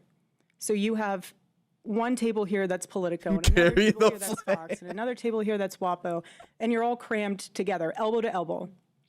And to make the night even more of a spectacle, every single 10-person table had 10 bottles of wine. And the president of the White House Correspondents Association, she did a great job of trying to make the evening have that feeling of Americana. You know, we were in a room celebrating freedom of speech despite our differences. And the U.S. Marine Band performed the national anthem so beautifully. So beautiful. And then shortly thereafter, gunshots rang out and total chaos ensued. And you guys have all seen what happened next because there are 1,000 videos of it. So let's discuss that fact for a second. If you were in that room, you had no way of knowing what the status of the shooter was, how many there were, or honestly, really anything. It was just utter chaos. And so during an active shooting, these journalists are using their phones to find moments to capture for clips. They were so concerned about getting a video in a room with an active shooter that they could have accidentally and quite literally filmed themselves being shot. What? Many of those people what are you so saying? Desensitized that fight or flight became secondary to the opportunity of putting themselves into the story, which ironically breaks the #1 rule of journalism. And again, ironically enough, the shooter was a teacher. You have these people who are supposed to be teaching our children the future of this country, and he's so unhinged that he is able to teach children by day and then attempt to murder the President of the United States by night. And in his manifesto, he starts by contextualizing himself by saying, I am a citizen of the United States of America. He was. And while we may have big problems with illegal immigration in this country, I have to tell you, we have an even bigger problem when it comes to this systemic indoctrination and radicalization of our own citizens.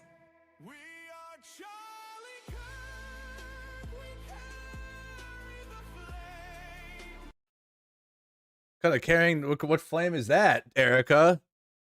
Well, we can't criticize Erica because she's a grieving widow, but she's like, the real problem is American citizens. I know we've been going at the immigrants, but it's really the enemy within. I've been telling you guys this from day one. I've been telling you guys this the whole time. It's going to happen.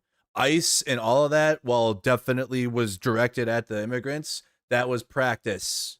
That was practice for us that are going to stand against this fucking dumb shit if it continues. If it's allowed to continue into fruition, which doesn't look so good right now, thankfully. But like in the future, as we continue on here, because I'm 32 years old, as time passes, those ICE agents will be rounding up dissenters of the administration, which they low-key already kind of were, low-key, but like they are losing in court battles for now.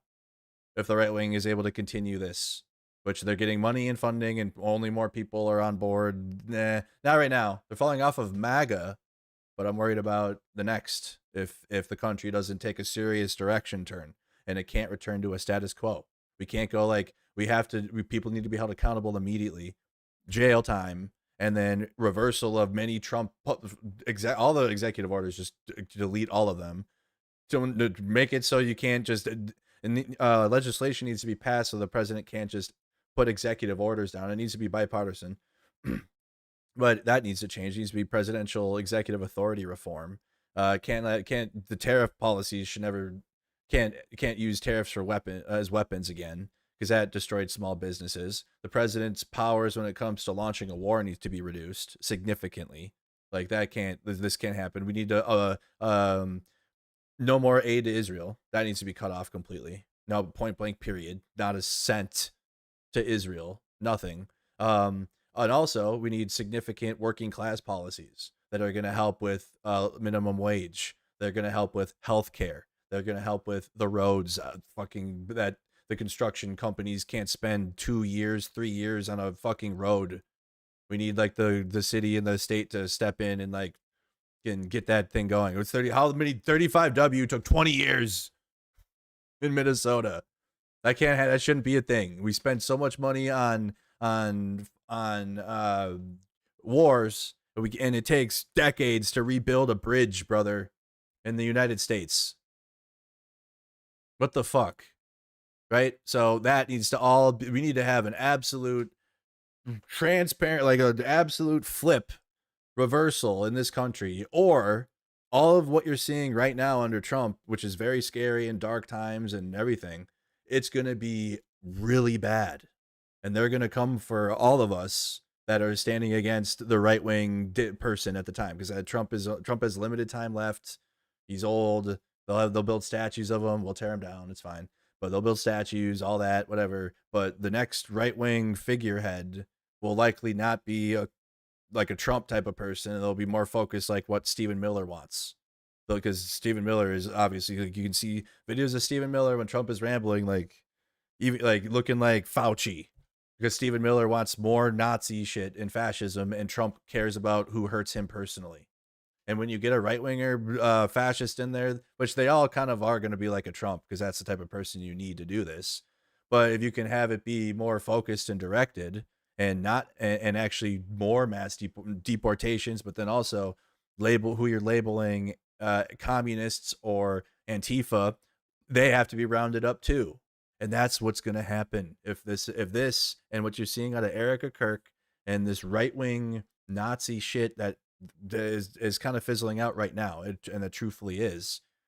It needs to continue to fizzle out, and we need to provide something better. It needs to happen. It can't just be like we're different. It needs to be, you have to also provide better, so that way they don't have a reason to even want to go back to this crazy shit, because they will. People will. They'll get roped back in somehow.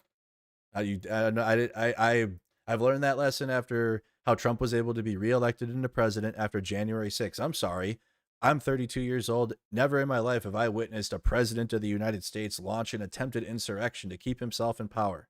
I've been alive under Clinton. I was a kid, though. Bush, Obama, Biden, Trump twice. Well, Trump the first time launched the insurrection. But I've lived under multiple presidents. Never seen a single one end their presidency in the way Trump ended his first one, or like rule like that. So, you know, the behavior's already been there. The foundation is already there for what they're about. And when Democrats take power, because I continuously say they are, and they're going to, and they have been, significant better has to be provided. And it starts with cutting off Israel. I think really it starts with cutting Israel off. That would be, I think you'd even bring right-wingers over right away. Oh, fuck. Trump said he was going to do no new wars, and the Democrats cut Israel off. But then you'd have to get rid of politicians like Fetterman and Chuck Schumer and other old dinos that are in the office. And that will take some time, because like Fetterman is in power for another few years still. He'll still be in power even after the presidential election, I think. Right? He's in there for a minute now. But that's going to be a tough thing, because you're going to have Democrats like them that get major amounts of money. But beyond that, though, that would be the first thing to do, and then go from there and start back towards the working class. But without that, I fear we are going to go right back down a right-wing hole, or a right-wing pathway into what Erica Kirk is talking about in this video here. And while we may have big problems with illegal immigration in this country, I have to tell you, we have an even bigger problem when it comes to the systemic indoctrination and radicalization of our own citizens. This is what got my husband killed. This is what has led to 3 legitimate attempts on President Trump's life. And I can speak firsthand to that unbearable toll that this must take on our First Lady. There has never been a president who has faced this many assassination attempts in Americans' entire history. And after each one, the reaction from the far left has been, at best, a shrug. The far left, that's from conservatives too. The posts I saw on Facebook were, why'd they turn the Wolves game off? Because the Wolves and Nuggets are playing that night. And they literally cut the playoff game off for Donald Trump, and people were pissed that happened. And that was from conservatives that probably vote Republican. Maybe sometimes if they vote, they will, but not really. They don't really care. They didn't care. They did not care. They did not want to hear about Trump. They didn't give a fuck. They're like, oh, what happened? Oh, okay, I don't care. So what do you mean? Just the far left was saying the far left was saying worse than that. But like the actual boy. But most people were like, I don't care. They're like normal, like, I don't know, just like people that aren't heavily politically attached to stuff. I don't care. First Lady. There has never been a president who has faced this many assassination attempts in Americans' entire history. And after each one, the reaction from the far left has been, at best, a shrug, and in some cases, a sick disappointment that the shooter was unsuccessful. When are you bringing Charlie Kirk out? Who is this? We are all human beings. I tuned in for Charlie Kirk. And if you can just pause. No. And just take a minute and ask yourself. Pause and take a minute. How would you feel if even just one person made cruel jokes about the attempted murder of your loved one?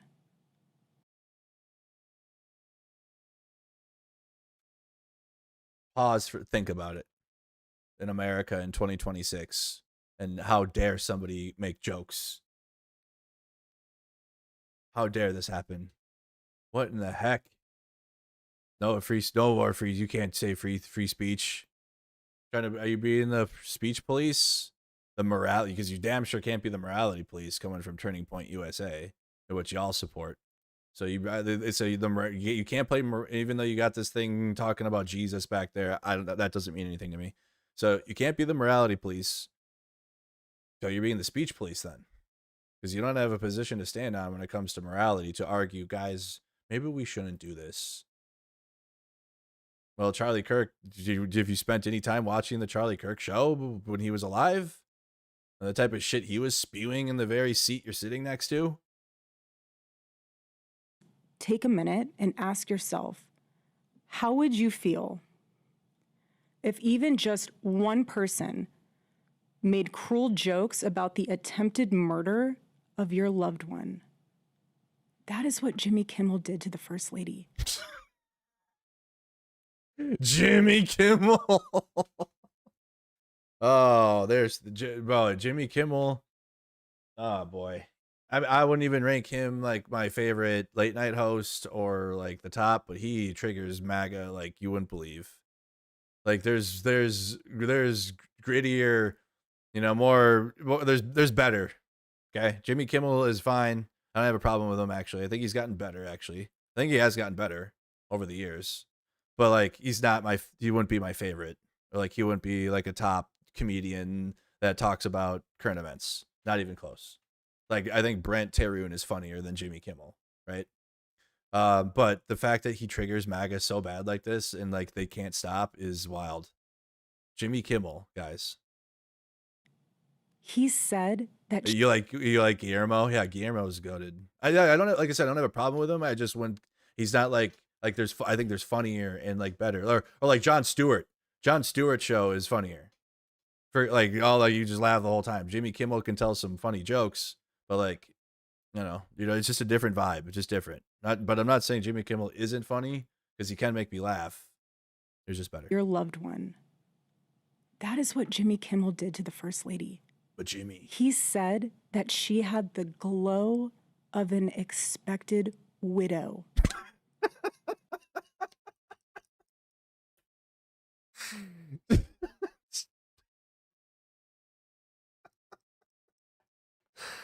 What outfit can I get? What is this? How do you get this type of button up? Is she looking like that? She's giving the Drewski eyes. What are you doing, Erica? I'm scared. You're giving us Drewski's eye. What is it? Oh, what do you retweet it to hell? Oh boy, hold on.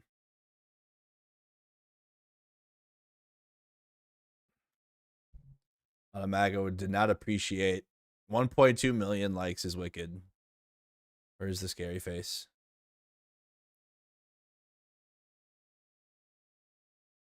Hit the towers. It broke my heart. That is the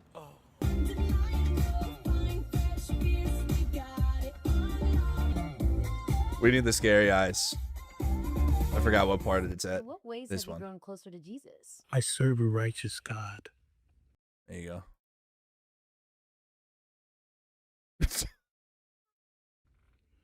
And that is why we say our prayers. We are all his children. There you go. Erica, calm down. The glow of an expected widow. Think about that. Just 48 hours before that nightmare almost became a reality. In this culture we're living in, absorbs disagreement as a form of personal betrayal. It turns having an opposing viewpoint into a moral crime worthy of punishment. And here's what I've realized through all of this. Your husband worked alongside the federal government to carry out his hateful ideas en masse and helped elect the president. And then had government officials on his show and like worked that way and operated that way and was an arm, a media arm of MAGA. This wasn't opposing viewpoints. You acted on his view. The viewpoints are being acted upon, not just like, I just think this. Truly. What would Charlie say about a mass shooting attempt, right? It's just part of life, or what do you say? You know, just what was the quote for Charlie Kirk on mass shootings? Having lived through quite literal hell these past 7 months, if you strip someone of their humanity long enough, you will arrive at the chilling conclusion that they don't deserve to exist at all. Every morning I wake up to a new headline lying about me. I have comedians dressing up in whiteface. I have people saying I'm not fit to be CEO. And I have Candace Owens claiming I murdered my husband. And Candace, the list goes on and on and on. Oh yeah, Charlie said, it's worth it. I think it's worth to have a cost of, unfortunately, some gun deaths every year so that we can have the Second Amendment to protect our other God-given rights. That is a prudent deal. It is rational. Nobody talks like this. They live in a complete alternative universe. It's part of it, guys. Listen, there will just be gun deaths to give us our God-given rights. So that's what Charlie would say about this situation, right?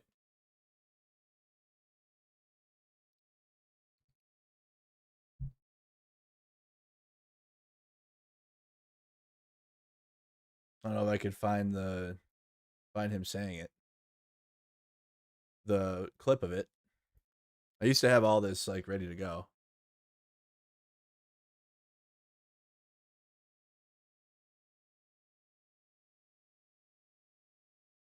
Xenia open forum.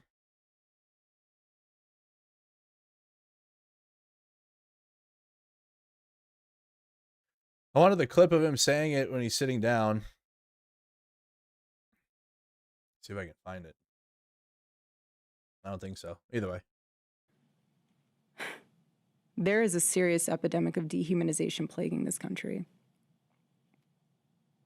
The most unthinkable tragedies have now become commonplace in our daily headlines, and yet the media finds a way to conveniently explain away violence.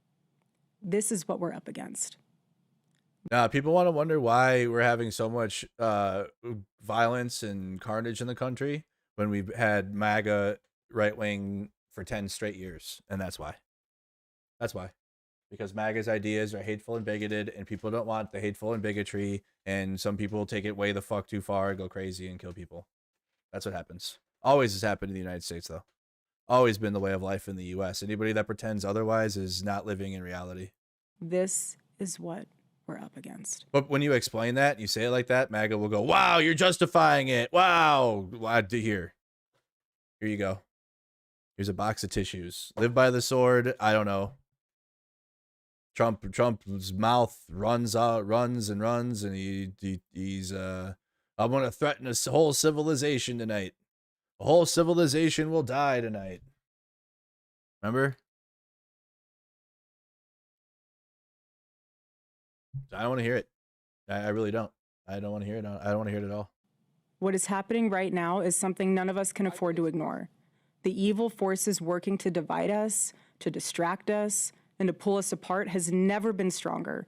This is a moment for Americans to come together and decide what kind of country we are going to be before we lose our country altogether. What type of American are you? What kind of American are you? In Romans chapter 12, verse 21, it says, "Do not be overcome by evil, but overcome evil with good." And this is why my husband created Turning Point USA, so we could have civil discourse and debate and open dialogue. With college students and then clip farm them. That's it. Because when we stop talking to each other, bad things happen. Charlie Kirk talked to nobody other than college students, and he got cooked every time he talked to anyone else. I am choosing to fight for America. For my children, for your children. No, thank you. For our humanity. No, thanks. So we all need to do our part. And by the grace of God, we will succeed, and America will remain what she was always called to be, a shining city on a hill, a light to the world. So let me give you a perfect example of how it's done. My husband did it best and left us the blueprint on how to have uncomfortable conversations with those who disagree. Buckle up, everybody. Here we go. Ew. Anyways, here's Charlie Kirk on shooting deaths. I think it's worth to have a cost of, unfortunately, some gun deaths every single year, so that we can have the Second Amendment to protect our other God-given rights. 1 second. I think it's worth to have a cost of, unfortunately, some gun deaths every single year, so that we can have the Second Amendment to protect our other God-given rights. That is a prudent deal. It is rational. I think it's worth. So there you go. I think it's worth. I think it's worth to have gun deaths. Like, I think it's worth it to have gun deaths, so that way we can have the Second Amendment. Without gun deaths, you wouldn't have Second Amendment. Have they talked about Israel at all?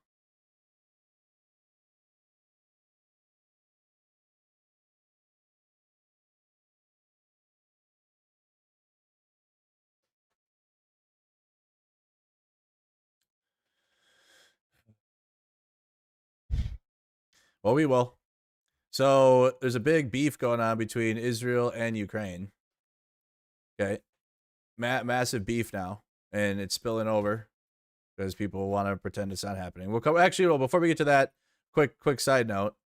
So there's been you got two indicted in the assault of Savannah now.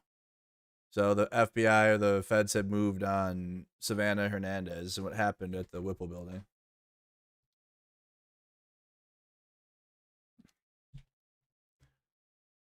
Got 3 individuals federally charged with assault and intimidating Turning Point USA journalist by force. The Department of Justice today announced the unsealing of a federal grand jury indictment charging Christopher Ostrunko, Diana Ostrunko, and Paige Ostrunko with assaulting a journalist while she was reporting on anti-ICE protest on federal property in St. Paul, Minnesota on April 11th of 2026. Christopher Ostrunko and Paige Ostrunko are also charged with willfully and forcefully injuring and intimidating that journalist. These 3 individuals were indicted by a grand jury for allegedly assaulting journalist and Turning Point USA contributor Savannah Hernandez while she was lawfully reporting on anti-ICE protests outside a federal building in St. Paul.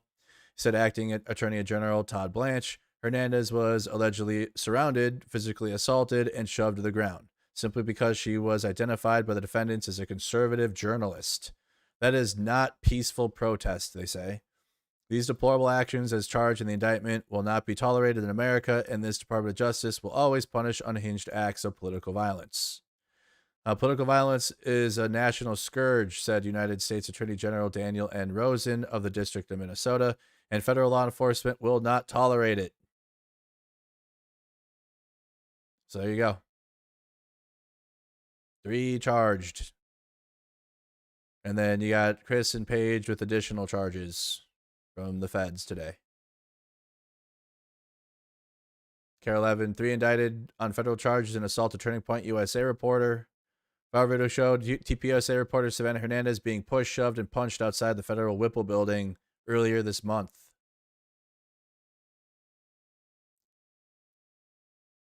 Basically the same thing. A federal grand jury has indicted 3 people on criminal charges in connection with the assault of a Turning Point USA reporter during anti-ICE protests outside the federal Bishop Henry Whipple building in the Twin Cities earlier this month. Hernandez was alleged. Sorry, I already read that. Chris Arabsky over at the Live Desk. Tonight, prosecutors say they're investigating an assault of a Turning Point USA reporter during an anti-ICE protest Saturday. That was in Minneapolis. A brand new vantage point from the incident that has gone viral here. In the video, Turning Point USA reporter Savannah Hernandez was interviewing protesters and recording near the Whipple Federal Building that was on Saturday. And you can see folks blowing whistles and crowding around Hernandez. That leads to pushing and then leads to punching. You can see 3 people who all actually appear to be in the same family push, or as you see there, punch Hernandez. Vice President J.D. Vance saying that the FBI is now investigating this. Hernandez thanked the White House and said she's looking forward to seeing the full extent of the law used against, quote, violent left-wing activists. We talked to two protesters who helped get Hernandez to safety, and they said that they believe that she has instigated the video for clicks.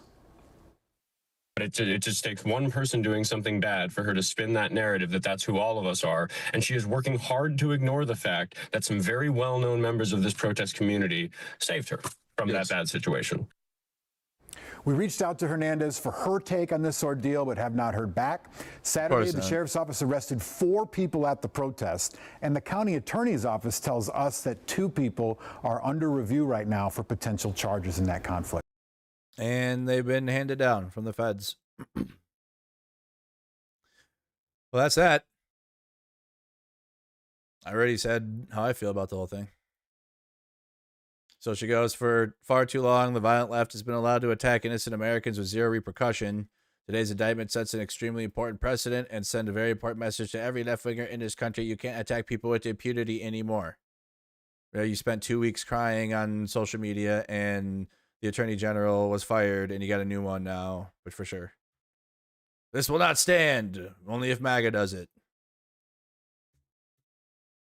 Good luck fighting that case, too, by the way. Just because the charges were filed doesn't mean they're going to win that case.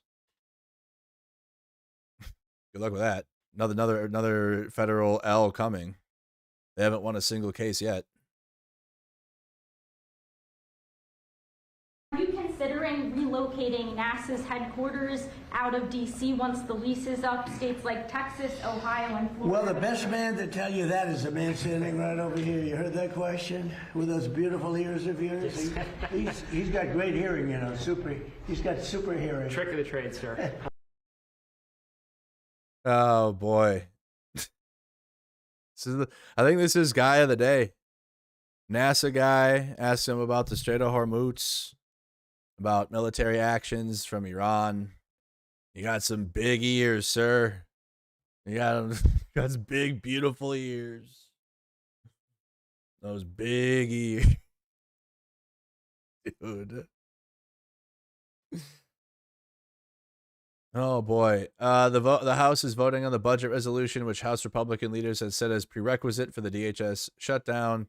It's at 182-212. Kevin Kiley is present, 34. Okay.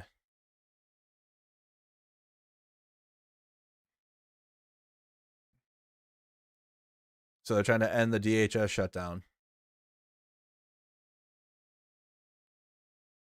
Must be exhausting to be for gerrymandering 1 week and against it the next. Again, Democrats put up a bill to stop gerrymandering, so they have to fight it. Otherwise, losers like Scott Jennings will, like, look at even in his face, looking snake. Yeah, here you go.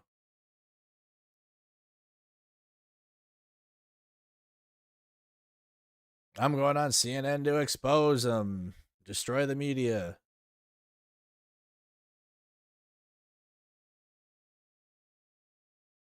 Yeah, do people that watch CNN just turn it off when Scott Jennings comes on, or what?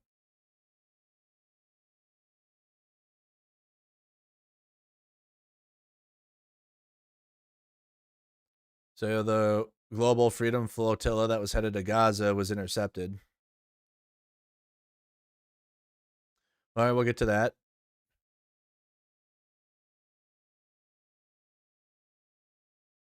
Statement from Admiral Brad Cooper, CENTCOM commander, on the success of the U.S. blockade against Iran.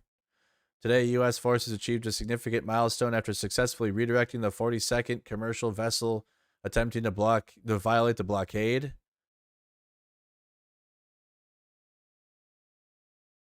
This is a reflection of the outstanding work of America's sons and daughters in uniform. Right now, there are 41 tankers with 69 million barrels of oil that the Iranian regime can't sell. That's an estimated $6 billion plus, from which Iran's leadership cannot financially benefit. The blockade is highly effective, and U.S. forces remain fully committed to total enforcement.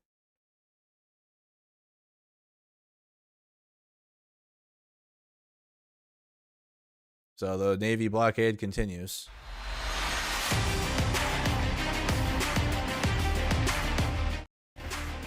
God dang.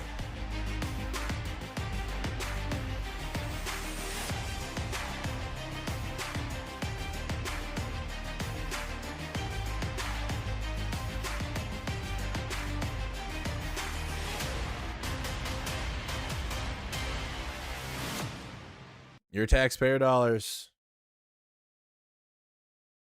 for Trump's war, for Trump's personal problems. Fighting for Israel.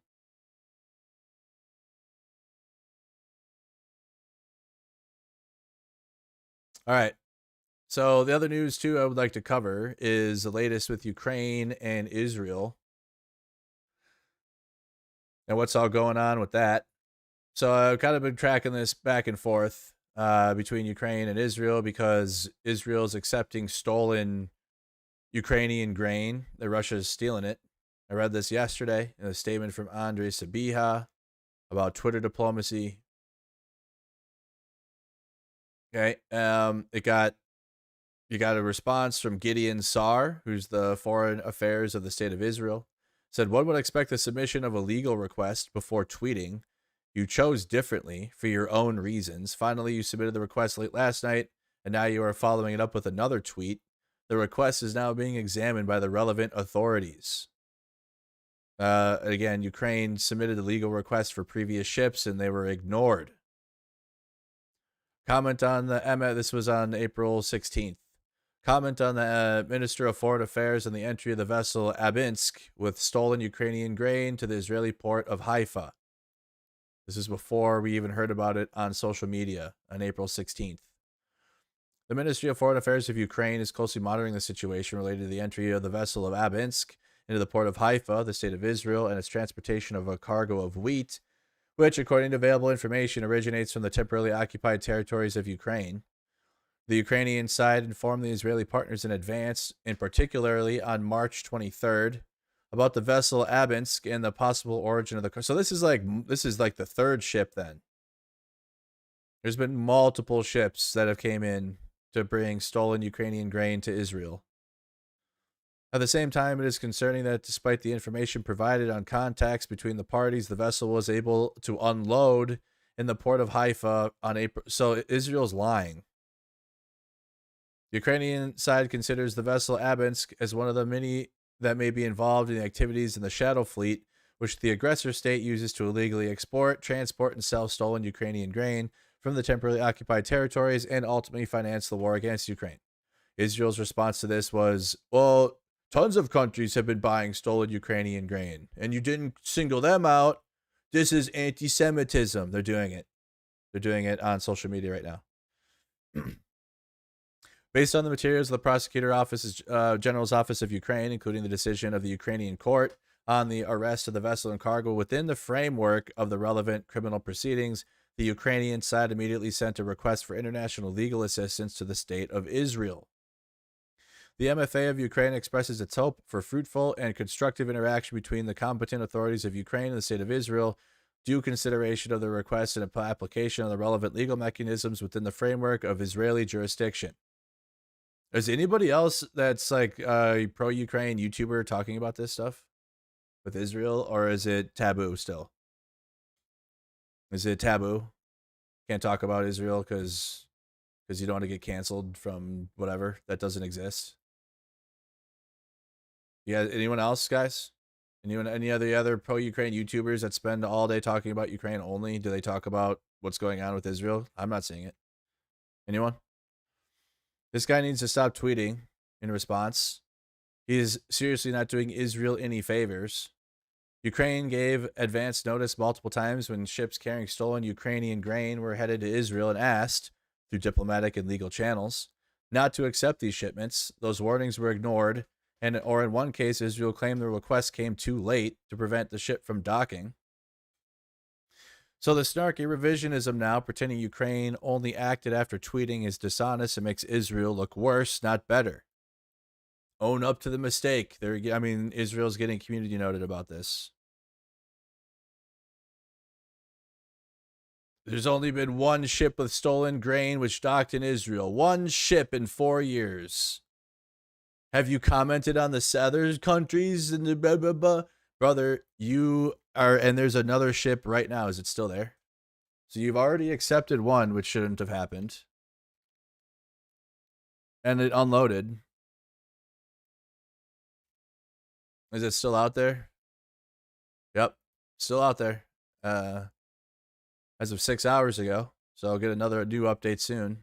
But from yesterday to today, it's still there. That's the track. That's the ship that Ukraine's saying is the part of the Russian shadow fleet. And I'm leading to believe Ukraine is correct because of Israel's response. It would be no problem if it wasn't actually connected to the Russian shadow fleet. And you wouldn't also be trying to lie about the some type of Twitter diplomacy, which is what Israel's making this about. They're saying they're doing Twitter diplomacy and not real diplomacy. But again, that is how Israel operates, like with everything, literally. So, and properly called out by the spokesperson for the Ministry of Foreign Affairs of Ukraine, said, "With all due respect, Your Excellency, we expect action, namely for the state of Israel to stop accepting grain from Ukraine's temporarily occupied territories. When such action is taken, we will be most happy to receive relevant messages via X, formerly Twitter, WhatsApp, Signal, email, paper post, or any other channel of Your Excellency's convenience." So, yeah, exactly. And Israel, nobody does diplomacy more than Israel on social media. That's all they do. That is all they do. So another quote tweet of this of Gideon from Ryan Grimm. Okay, many people commenting on this. Israel attacking Ukraine and the statues of Christ at the same time so that it can efficiently ruin its support with its two holdout American constituencies at once. Because it's true. You got a lot of Americans that won't say shit about it and stop it. You can. Don't be scared of calling out Israel because you're worried of being called some anti-Semitic thing. It doesn't. That's a fake thing. And especially now, since the polling and the energy in the country are absolutely against Israel, right? There isn't really a 50-50 there, or even like, it's more, I'd argue more Americans are against supporting Israel at any level now, which are Democratic centrists and Republican evangelicals, the two major holdouts that need to call Israel out that are still supporting Israel. So like the Chuck Schumers and right-wing evangelical people. That's the string that's still holding Israel's support together. And boy, is it like it's on a string now. That's it. So stop, and we can end this, and we can stop supporting that fucking terrorist country by a string. Stupid for Israel to be doing that. But Israel's gonna Israel.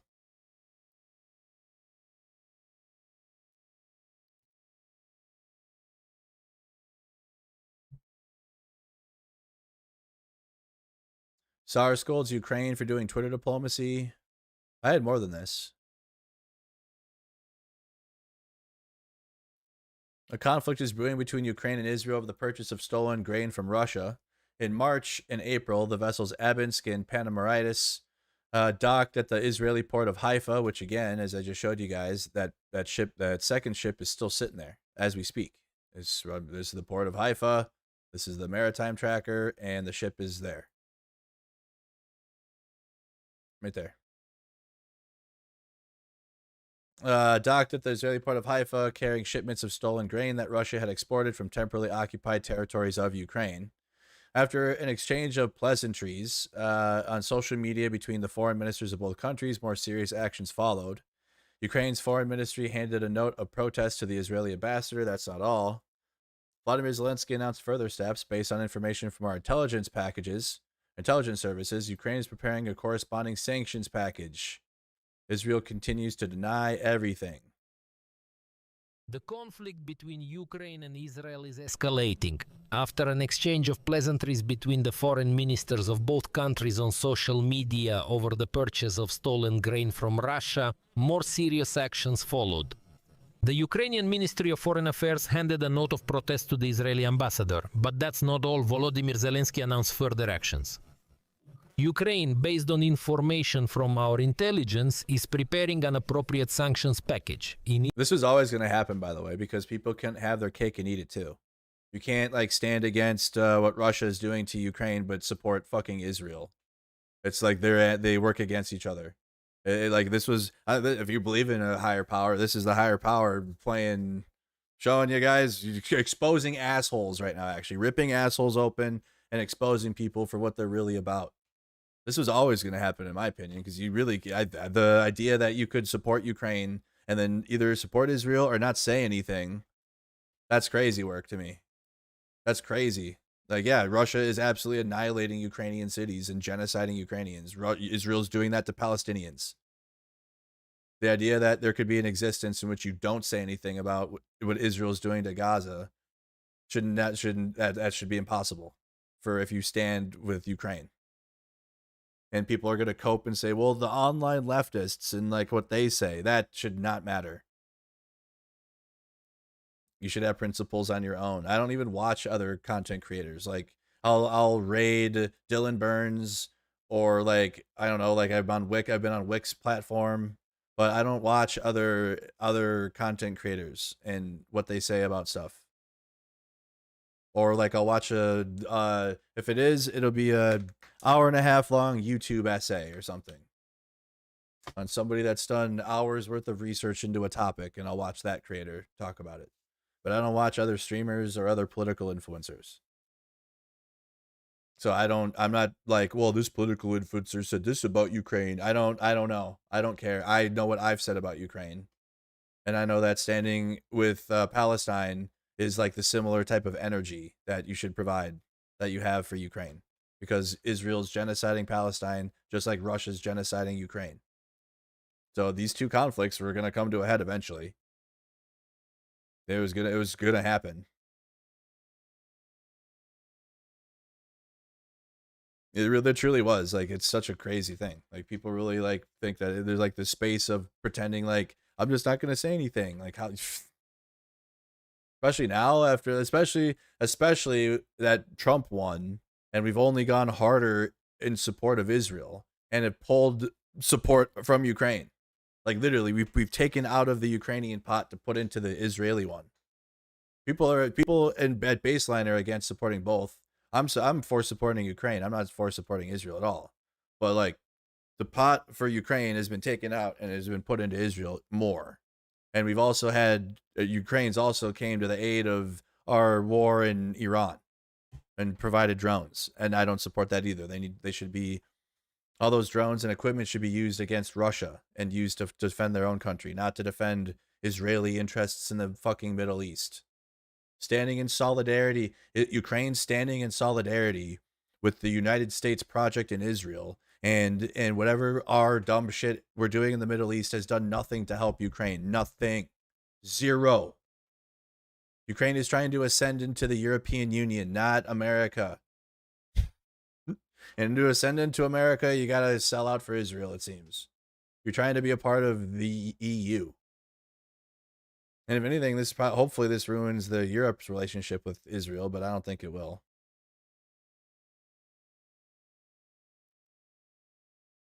Wild that people thought that there could be an existence where you don't say anything about Israel.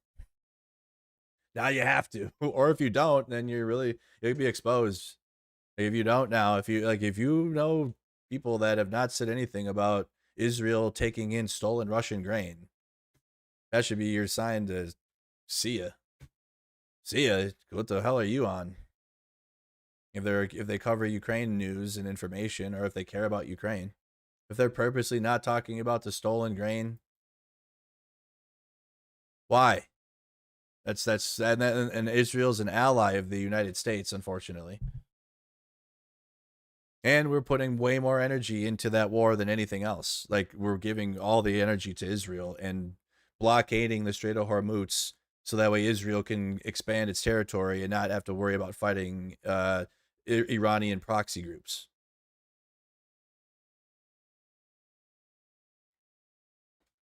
People are gonna I guess, and be hard-headed. But 90 other countries can buy the same grain. They can't. Ukraine has already shown that they've called them out too. They put it in the statements. It's not just Israel, but Israel's called out because they're the topic of the day when it comes to what war is taking place. Unless you're like following Ukrainian news every day, and that's a niche now, unfortunately. It's not like the main news. What happens in Ukraine, it's like it's a niche topic now. The war in Iran, the entire world's paying attention to, like, if the U.S. is going to continue to bomb Tehran, what's happening in the Strait of Hormuz. So that's why Israel is specifically being called out for it. But also, yes, because Ukraine was just offering, or did shoot down drones to protect Israel and offer their expertise in it, because they've been shooting down those Shahed drones for 4 years.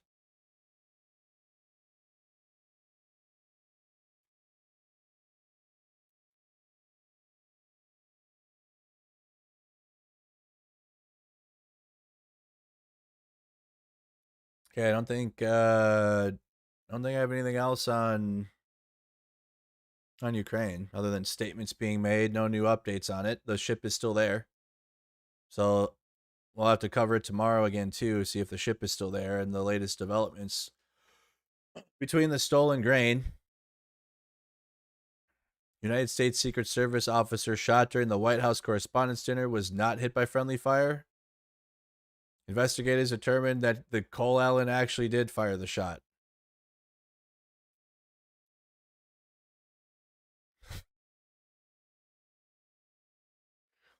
Hey, what the heck? So the initial reporting was that it was crossfire and the Secret Service officer that was hit by friendly fire, but now actually it was Cole Allen fired the shot. Source: CBS News. Interesting. And the phone in the vest that saved the agent's life was the Trump phone, which I think is now coming out. I think Charlie's getting his Trump phone.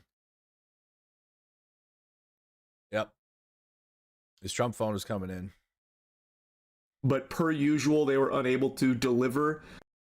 Got through 6 minutes, and I'm like, yep, gonna have to watch that on stream. So here we go. I got through the first 6 minutes of it. I don't know how it ends. We're gonna have to find out together. But Charlie's Trump phone is finally coming in. This is now the fourth video I've made on this topic. I follow Trump Mobile like a dog chasing the mailman. I just get excited and can't wait to get my T1 mobile device. I put 100 clams on it, and for some reason, gee willikers, it's just still not here. It was supposed to come out in August of 2025, and I've just been trying to find out what's going on. Why don't I have it yet? And I feel like I pay more attention to Trump Mobile than Trump himself. He probably forgot that this fucking company even exists at this point. It's just been radio silence and crickets for the longest time, and I do keep ringing up support just to see if there's any updates or anything there. Nothing. And I did do that again this morning. I'll show you that phone call in just a moment. It was a very interesting one. Put a big smile on my face. But before doing that, I want to give you like the foundation for everything that's been going on recently with it. And just to bring you up to speed on the lore, if you missed the previous episodes of Dragon Ball Z, in January I called and they told me that it's any day now. In March I called and they assured me that they're shipping at the end of the month. At the beginning of April I called and they assured me they're shipping at the end of this month, actually.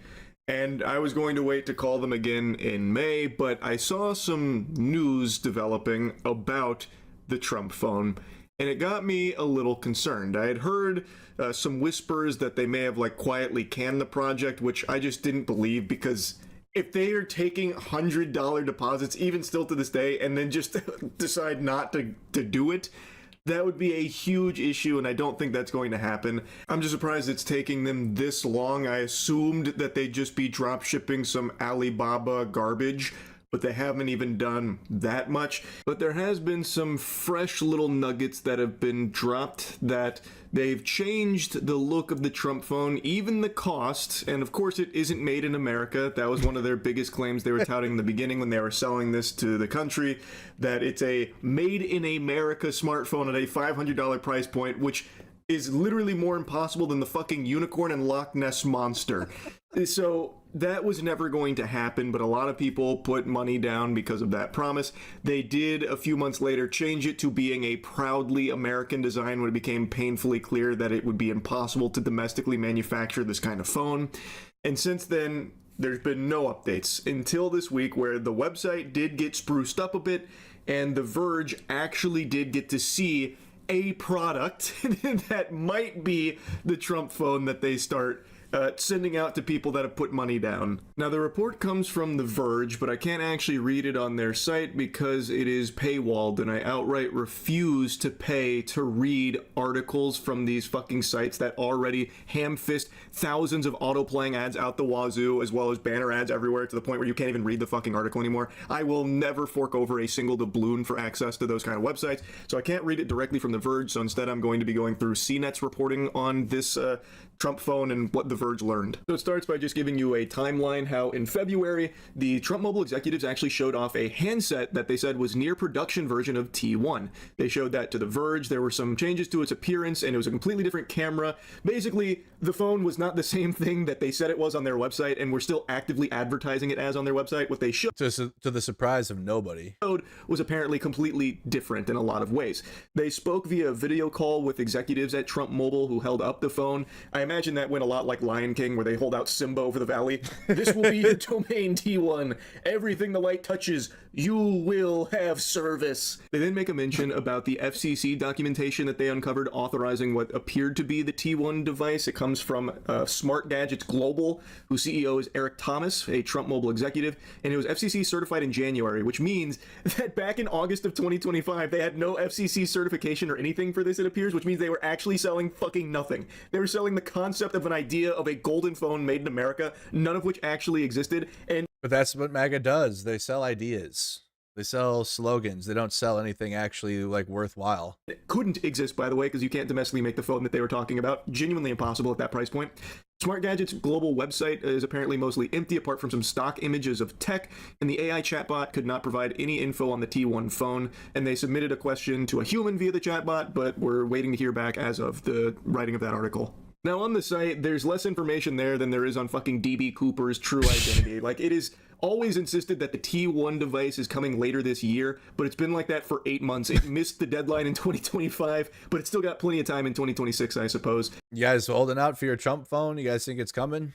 It launched in June of 2025 with their monthly mobile plan. A Trump phone. Refurbished Apple and Samsung phones ranging from $369 to $629. It was initially announced that the Trump phone was going to be made in the US, supposed to launch in August of 2025, but it did become obvious that domestic large-scale smartphone manufacturing would not be possible, so they dropped that claim and just call it proudly American without specifying what that even fucking means. Proudly American. It is manufactured overseas. They are trying their best to bury that, but it is just manufactured outside of the U.S., but they're still trying their best to put on this facade that it's proudly American. And apparently, according to Verge, they were actually eyeing a March release window. So when customer support told me last month that it was coming at the end of that month, maybe they were genuinely told that information and thought that's what was going to happen. But per usual, they were unable to deliver. It then goes into detail about the website's claims for the T1 device versus what they actually saw on video. According to The Verge, it wasn't what was being advertised on the website. Now, that has changed since the website overhaul. They did fix that up. I say overhaul, but it's not like they did a whole lot to improve the Trump mobile site at all. It reminds me of that meme of the guy who takes a picture of himself and then takes another picture of himself turned the other way, but a toothpick in, and it's about how that toothpick one is like a huge improvement. That's basically what they did to the Trump mobile website. So yes, they did try and change it to make it more accurately reflect the T1 device that The Verge saw. So I want to see that. What's Trump mobile? The website. Wow, yeah, dude. Oh, you get Eric Trump's. I'm scared. Telehealth services, Trump Mobile, Trump R47 plan, Trump's the rest for just $47.45 a month. American service by an American company. Exceptional 5G coverage coast to coast. There's the Trump phone. Get in line now. Oh boy. You get telehealth on it. And Pete Hegseth group chats. From my understanding, but for 8 months they were advertising something totally different, and the cost of the Trump phone, the T1, is now completely different. It is more expensive. And also, it made me giggle that according to the report, the T1 logo will disappear before launch, but it'll keep the American flag. What? I don't know why that had to happen. They had to. But it'll still say Trump on the back, right? Well, it still say Trump on there? Banish the T1 logo to the Shadow Realm, but yeah, I guess that's going to be going. But they are still accepting the $100 deposits on the phone, which continues to be advertised as being $500, which is still what it is on the website as of April 29th, as of me making this video.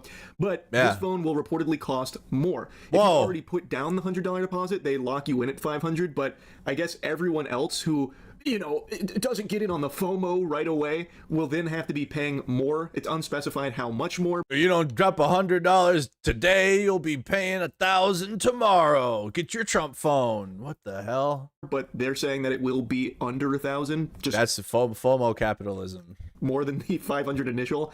According to Trump Mobile executives speaking to The Verge, the phone has been delayed because the company decided to take its time and skip the first initial entry-level phone that they were going to kind of introduce and be quick to the market.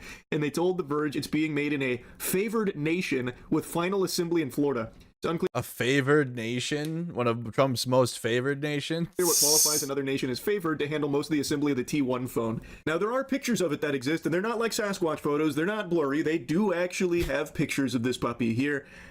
But I gotta tell you, I'm equally as confused, scratching my head, wondering what it means. Favored nation will be doing the heavy lifting on the phone here. What the fuck is a favored nation in this South Korea case? Do they have the fucking Atlanteans working on it or something? We partnered with Atlanteans using their advanced tech from under the sea. So they're gonna be doing a lot of the construction there. But don't worry, final assembly's in Florida, so it's proudly American. It's very silly. It's not made in America. It is made overseas, and then I guess is put together in its last step in Florida. They stamp it. They put Trump's stamp on it. Well, there you go. The Trump phone, you guys. Sign up, get $100 deposit, and then, well, they only have one. The T1 phone, all American, proud design.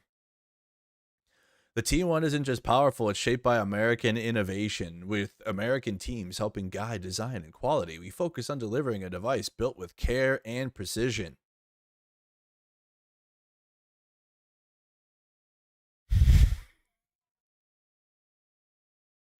Get your renewed phones with Palantir tracking devices implanted on them. What the fuck? You can buy, why can you buy new, what the fuck? Okay, apparently you can get a renewed S24, a renewed S23, a renewed Apple 14, and a renewed Apple 15. Okay. There you go. Tracking devices on them. That way, if you decide to turn against Trump, they can beeper kill you. Put the beeper shit in there. You said, you're starting to turn against Trump?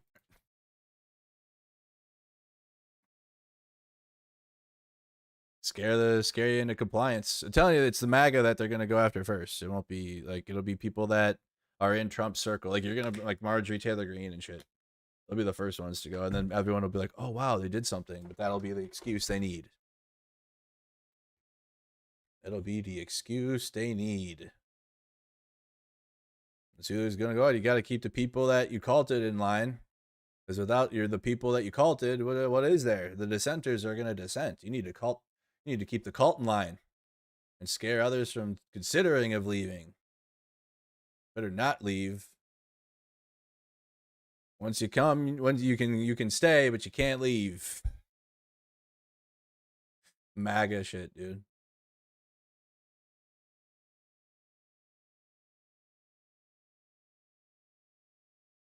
We're in the middle of a crowd work epidemic. Oh, ew.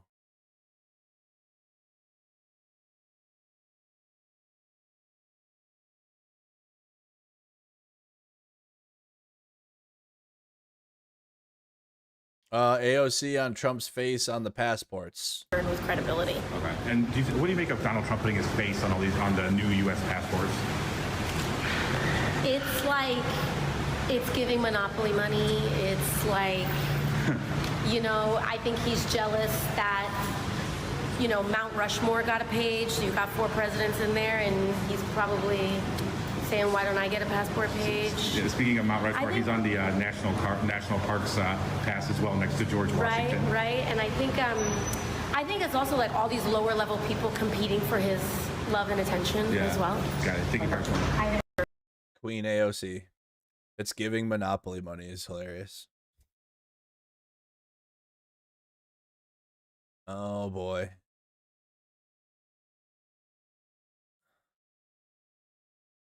I don't think any other major things happen. Oh, Kash Patel confirming today 3 individuals have been indicted on charges of assaulting TPUSA reporter Savannah Hernandez. Let this be a message to others who may try something similar. This FBI will find you.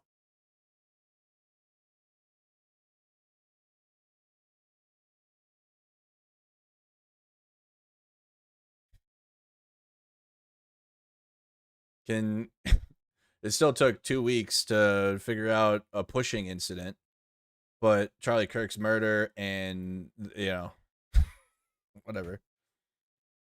TPUSA reporter getting pushed, full government resources. TPUSA CEO getting murdered in broad daylight. The bullets and the engravings and the leftists did it, and I don't know. I don't know who did it, actually. Let's get the Utah governor on here. Ilhan Omar's response to this is all coming in. Oh, this was 6 hours ago. Ilhan Omar's response to Jonathan Ross being reassigned. Hegseth, what do you make of Jonathan Ross, the ICE agent who killed Renee Nicole Good, being back on duty? I mean, it's really, really heartbreaking that we can't get accountability and justice for the murder of Renee Good. I do hope that, something shifts and that we are able to get accountability for them. Thank you, Hegseth. Okay.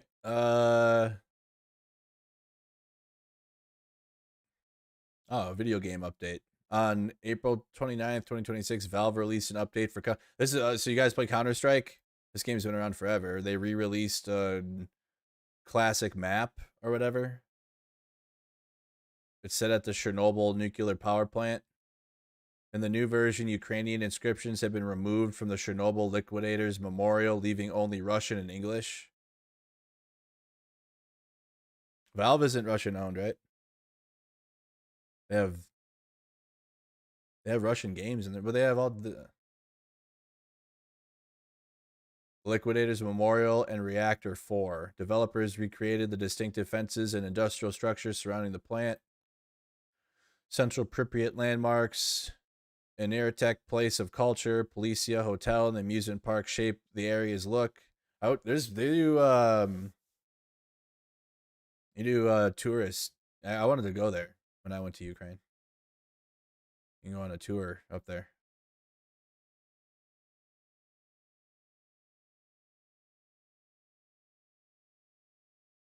Trump said that we're going to reduce troops in Germany.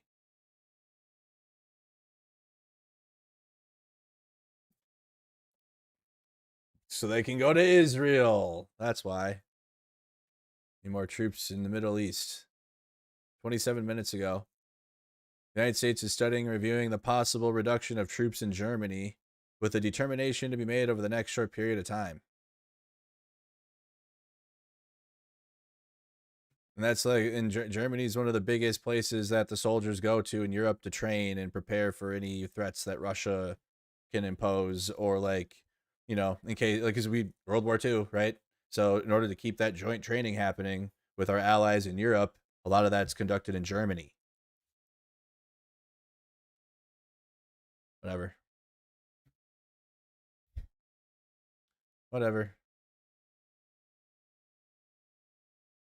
But no, see, we have to call him daddy and appease him, because without that, and then DeMaga fall right-wing Reagan era Republicans that are holding on to something that doesn't exist.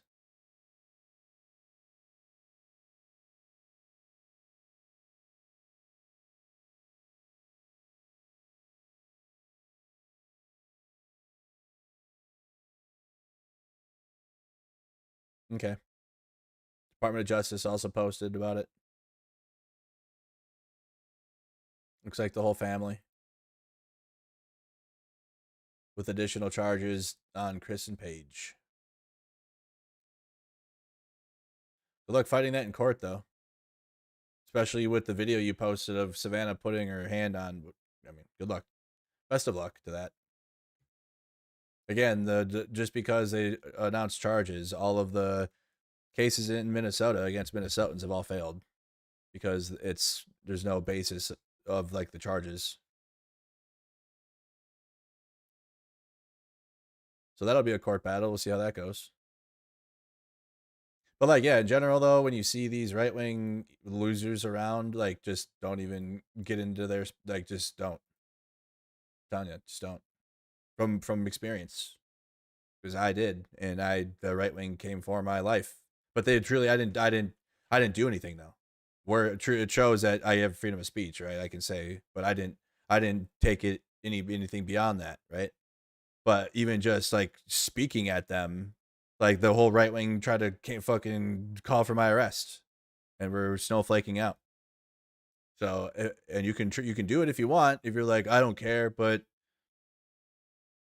right now under this administration, it's probably best, like, just like if they're there, like, don't give them attention. Don't drown them of anything, because now you're gonna like have even more losers emboldened, hoping that they get hit at these protests. You're gonna have them go to them and like hoping that they're gonna become the next victim, because it's a grift. It's a grift. It's not a real thing for them. It's like you go there, you provoke people, you get a reaction, and then you clip it, and then the right-wing media sucks it up and then calls you a terrorist. So, and if you don't want that to happen, you just pretend they're not there. Especially since they're usually just in a small group nowadays. Like, they're not in there's not a big crowd of them. The biggest crowd of MAGA thing we had was like the Patriot Corner in Portland. Which even then, I think there's like more protesters now than there are the Patriot Corner people in Portland this year.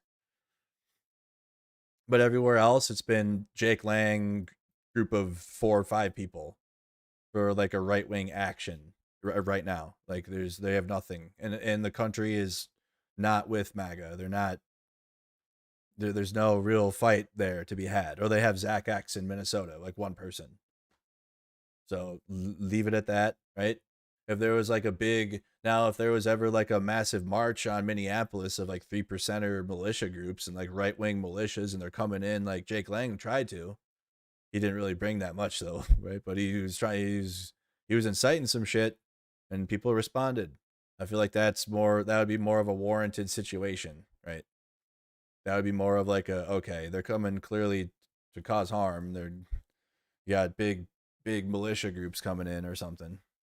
I think that would warrant more of like a response than like some social media loser looking for clicks.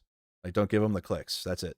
The other ones that are there the ones that like the 3%er groups and the militias that exist, they're not there. They're there to hurt people, actually. Like, the clips will happen, but that's not what they're there for, actually. They're there to hurt people. And then again, that will require like people to defend themselves. You know? All right. I think I'm good for the day, you guys. Royce White didn't show up for the date. Oh, Minneapolis dad. Okay, whoa, wait, hold on, don't go anywhere. Royce White agreed to meet me at one of the to beat me senseless? Damn. So I could challenge Royce and like go there and then be by myself and then watch him not show up and then own him further? Oh, I didn't know I could do this. Royce White agreed to meet me at one of the Minneapolis public water fountains to beat me senseless. So let's do it. Okay, hold on. Great story about this patriot, Catherine Miller, an Irish fighter from the Lake County Republicans. She was the first delegate on my list from the last cycle. I called her and started to talk about my campaign. She stopped me 3 sentences and said, Royce, you already have my vote. I'm with you.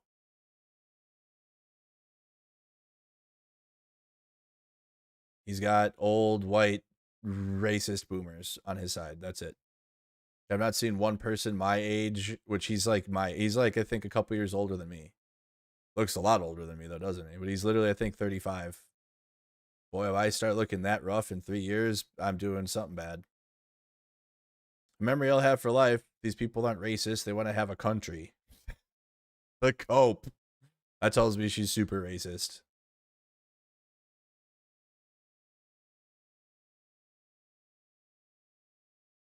Where's the actual response here? Okay. This is pretty weird. No, I'm glad she told you she would vote for you. Otherwise, you probably would have beat the old bat into a coma. No, never, but you better be glad the internet separates us or I'd beat you senseless for speaking about her like that. If you ever want to test your toughness in real life, give me a ring. This is pretty weird, Royce. I bet you commie fruitcakes are unmoored from reality. I'll take you up on that offer and test your toughness. You're going to beat me senseless, Roycey boy? Should we meet at one of the below drinking fountains? Let's do it, he said. Which drinking fountain? Dealer's choice. He said, meet me at the drinking fountain. Should I challenge Royce to the drinking fountain on Facebook so he knows that we're seeing what he's doing on X too? So chat, if you guys are on Facebook, make drinking fountains when it comes to Royce and challenge him to the drinking fountain. He'll know what that means. You tell me time and date. Okay, how about this drinking fountain on the beach of the west side of Nokomis? There you go. West side of Nokomis drinking fountain. It's a date. You can leave your gun at home. Careful, Royce carries a gun. Of course he does. Okay. Royce didn't show up. He went to the west side of Nokomis Beach. Royce didn't go. Damn it.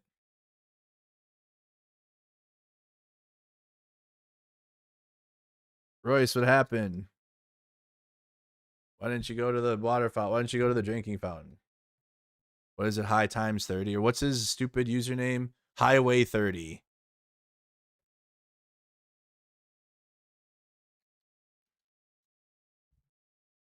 I think his name is Highway 30 based on the protest he organized on the whatever. I think that's why it's Highway 30. What happened, Royce? Why not a boxing ring? No one can be arrested? What a loser. Oh my God.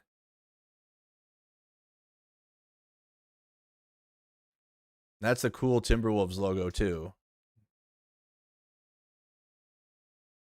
He must have seen a plane. Good call. It is really close to the airport. Royce, why didn't you go to the water fountain? I'm glad. Oh, I can follow him back. Royce, why not? Royce. That's crazy. Okay.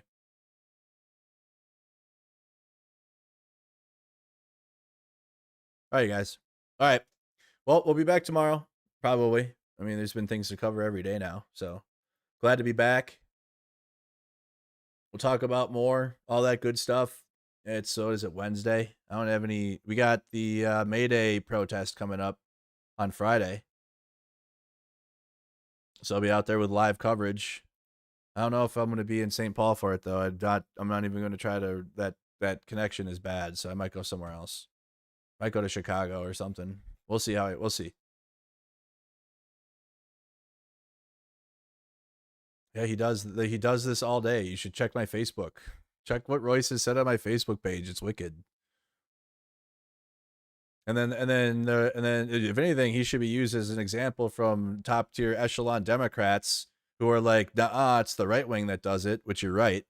This guy was the front runner at the Republican Party in Minnesota. He had a booth at the state fair in 2024.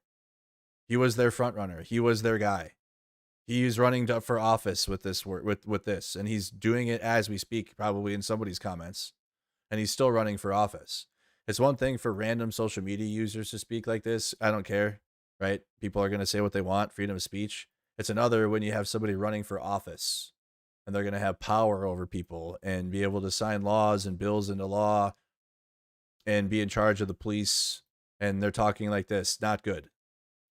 Not good if you're running for office and talking like this to people in your responses. No, that doesn't fall under freedom of speech. All right. Yep. Mercado Gaming, guys, part 3. If you guys are missing out on relaxing times, you should not miss out on it. Because we're playing, I think, the ending of Mouse. I don't think there's a whole lot left with it. based on the locations in the game. But we played part 1, part 2. We're going to have part 3. I'm going to move it to 7. It's set for 8, but it's 5:30 and no sense in waiting until 8 o'clock. So I'm going to move it to 7. So in just an hour and a half from now. So I'm going to go eat and go and hang out, and then more mouse game. So come check it out, guys. Appreciate you. You guys are awesome. Like and subscribe. Join the Discord server. Link is in the description. We have a big community in there. Join the Renegades community on Facebook. Follow on Twitch. We're live on Twitch every day, as well as the Facebook stream and YouTube. Appreciate you guys for watching. See you guys on the next one. Take care. Goodbye.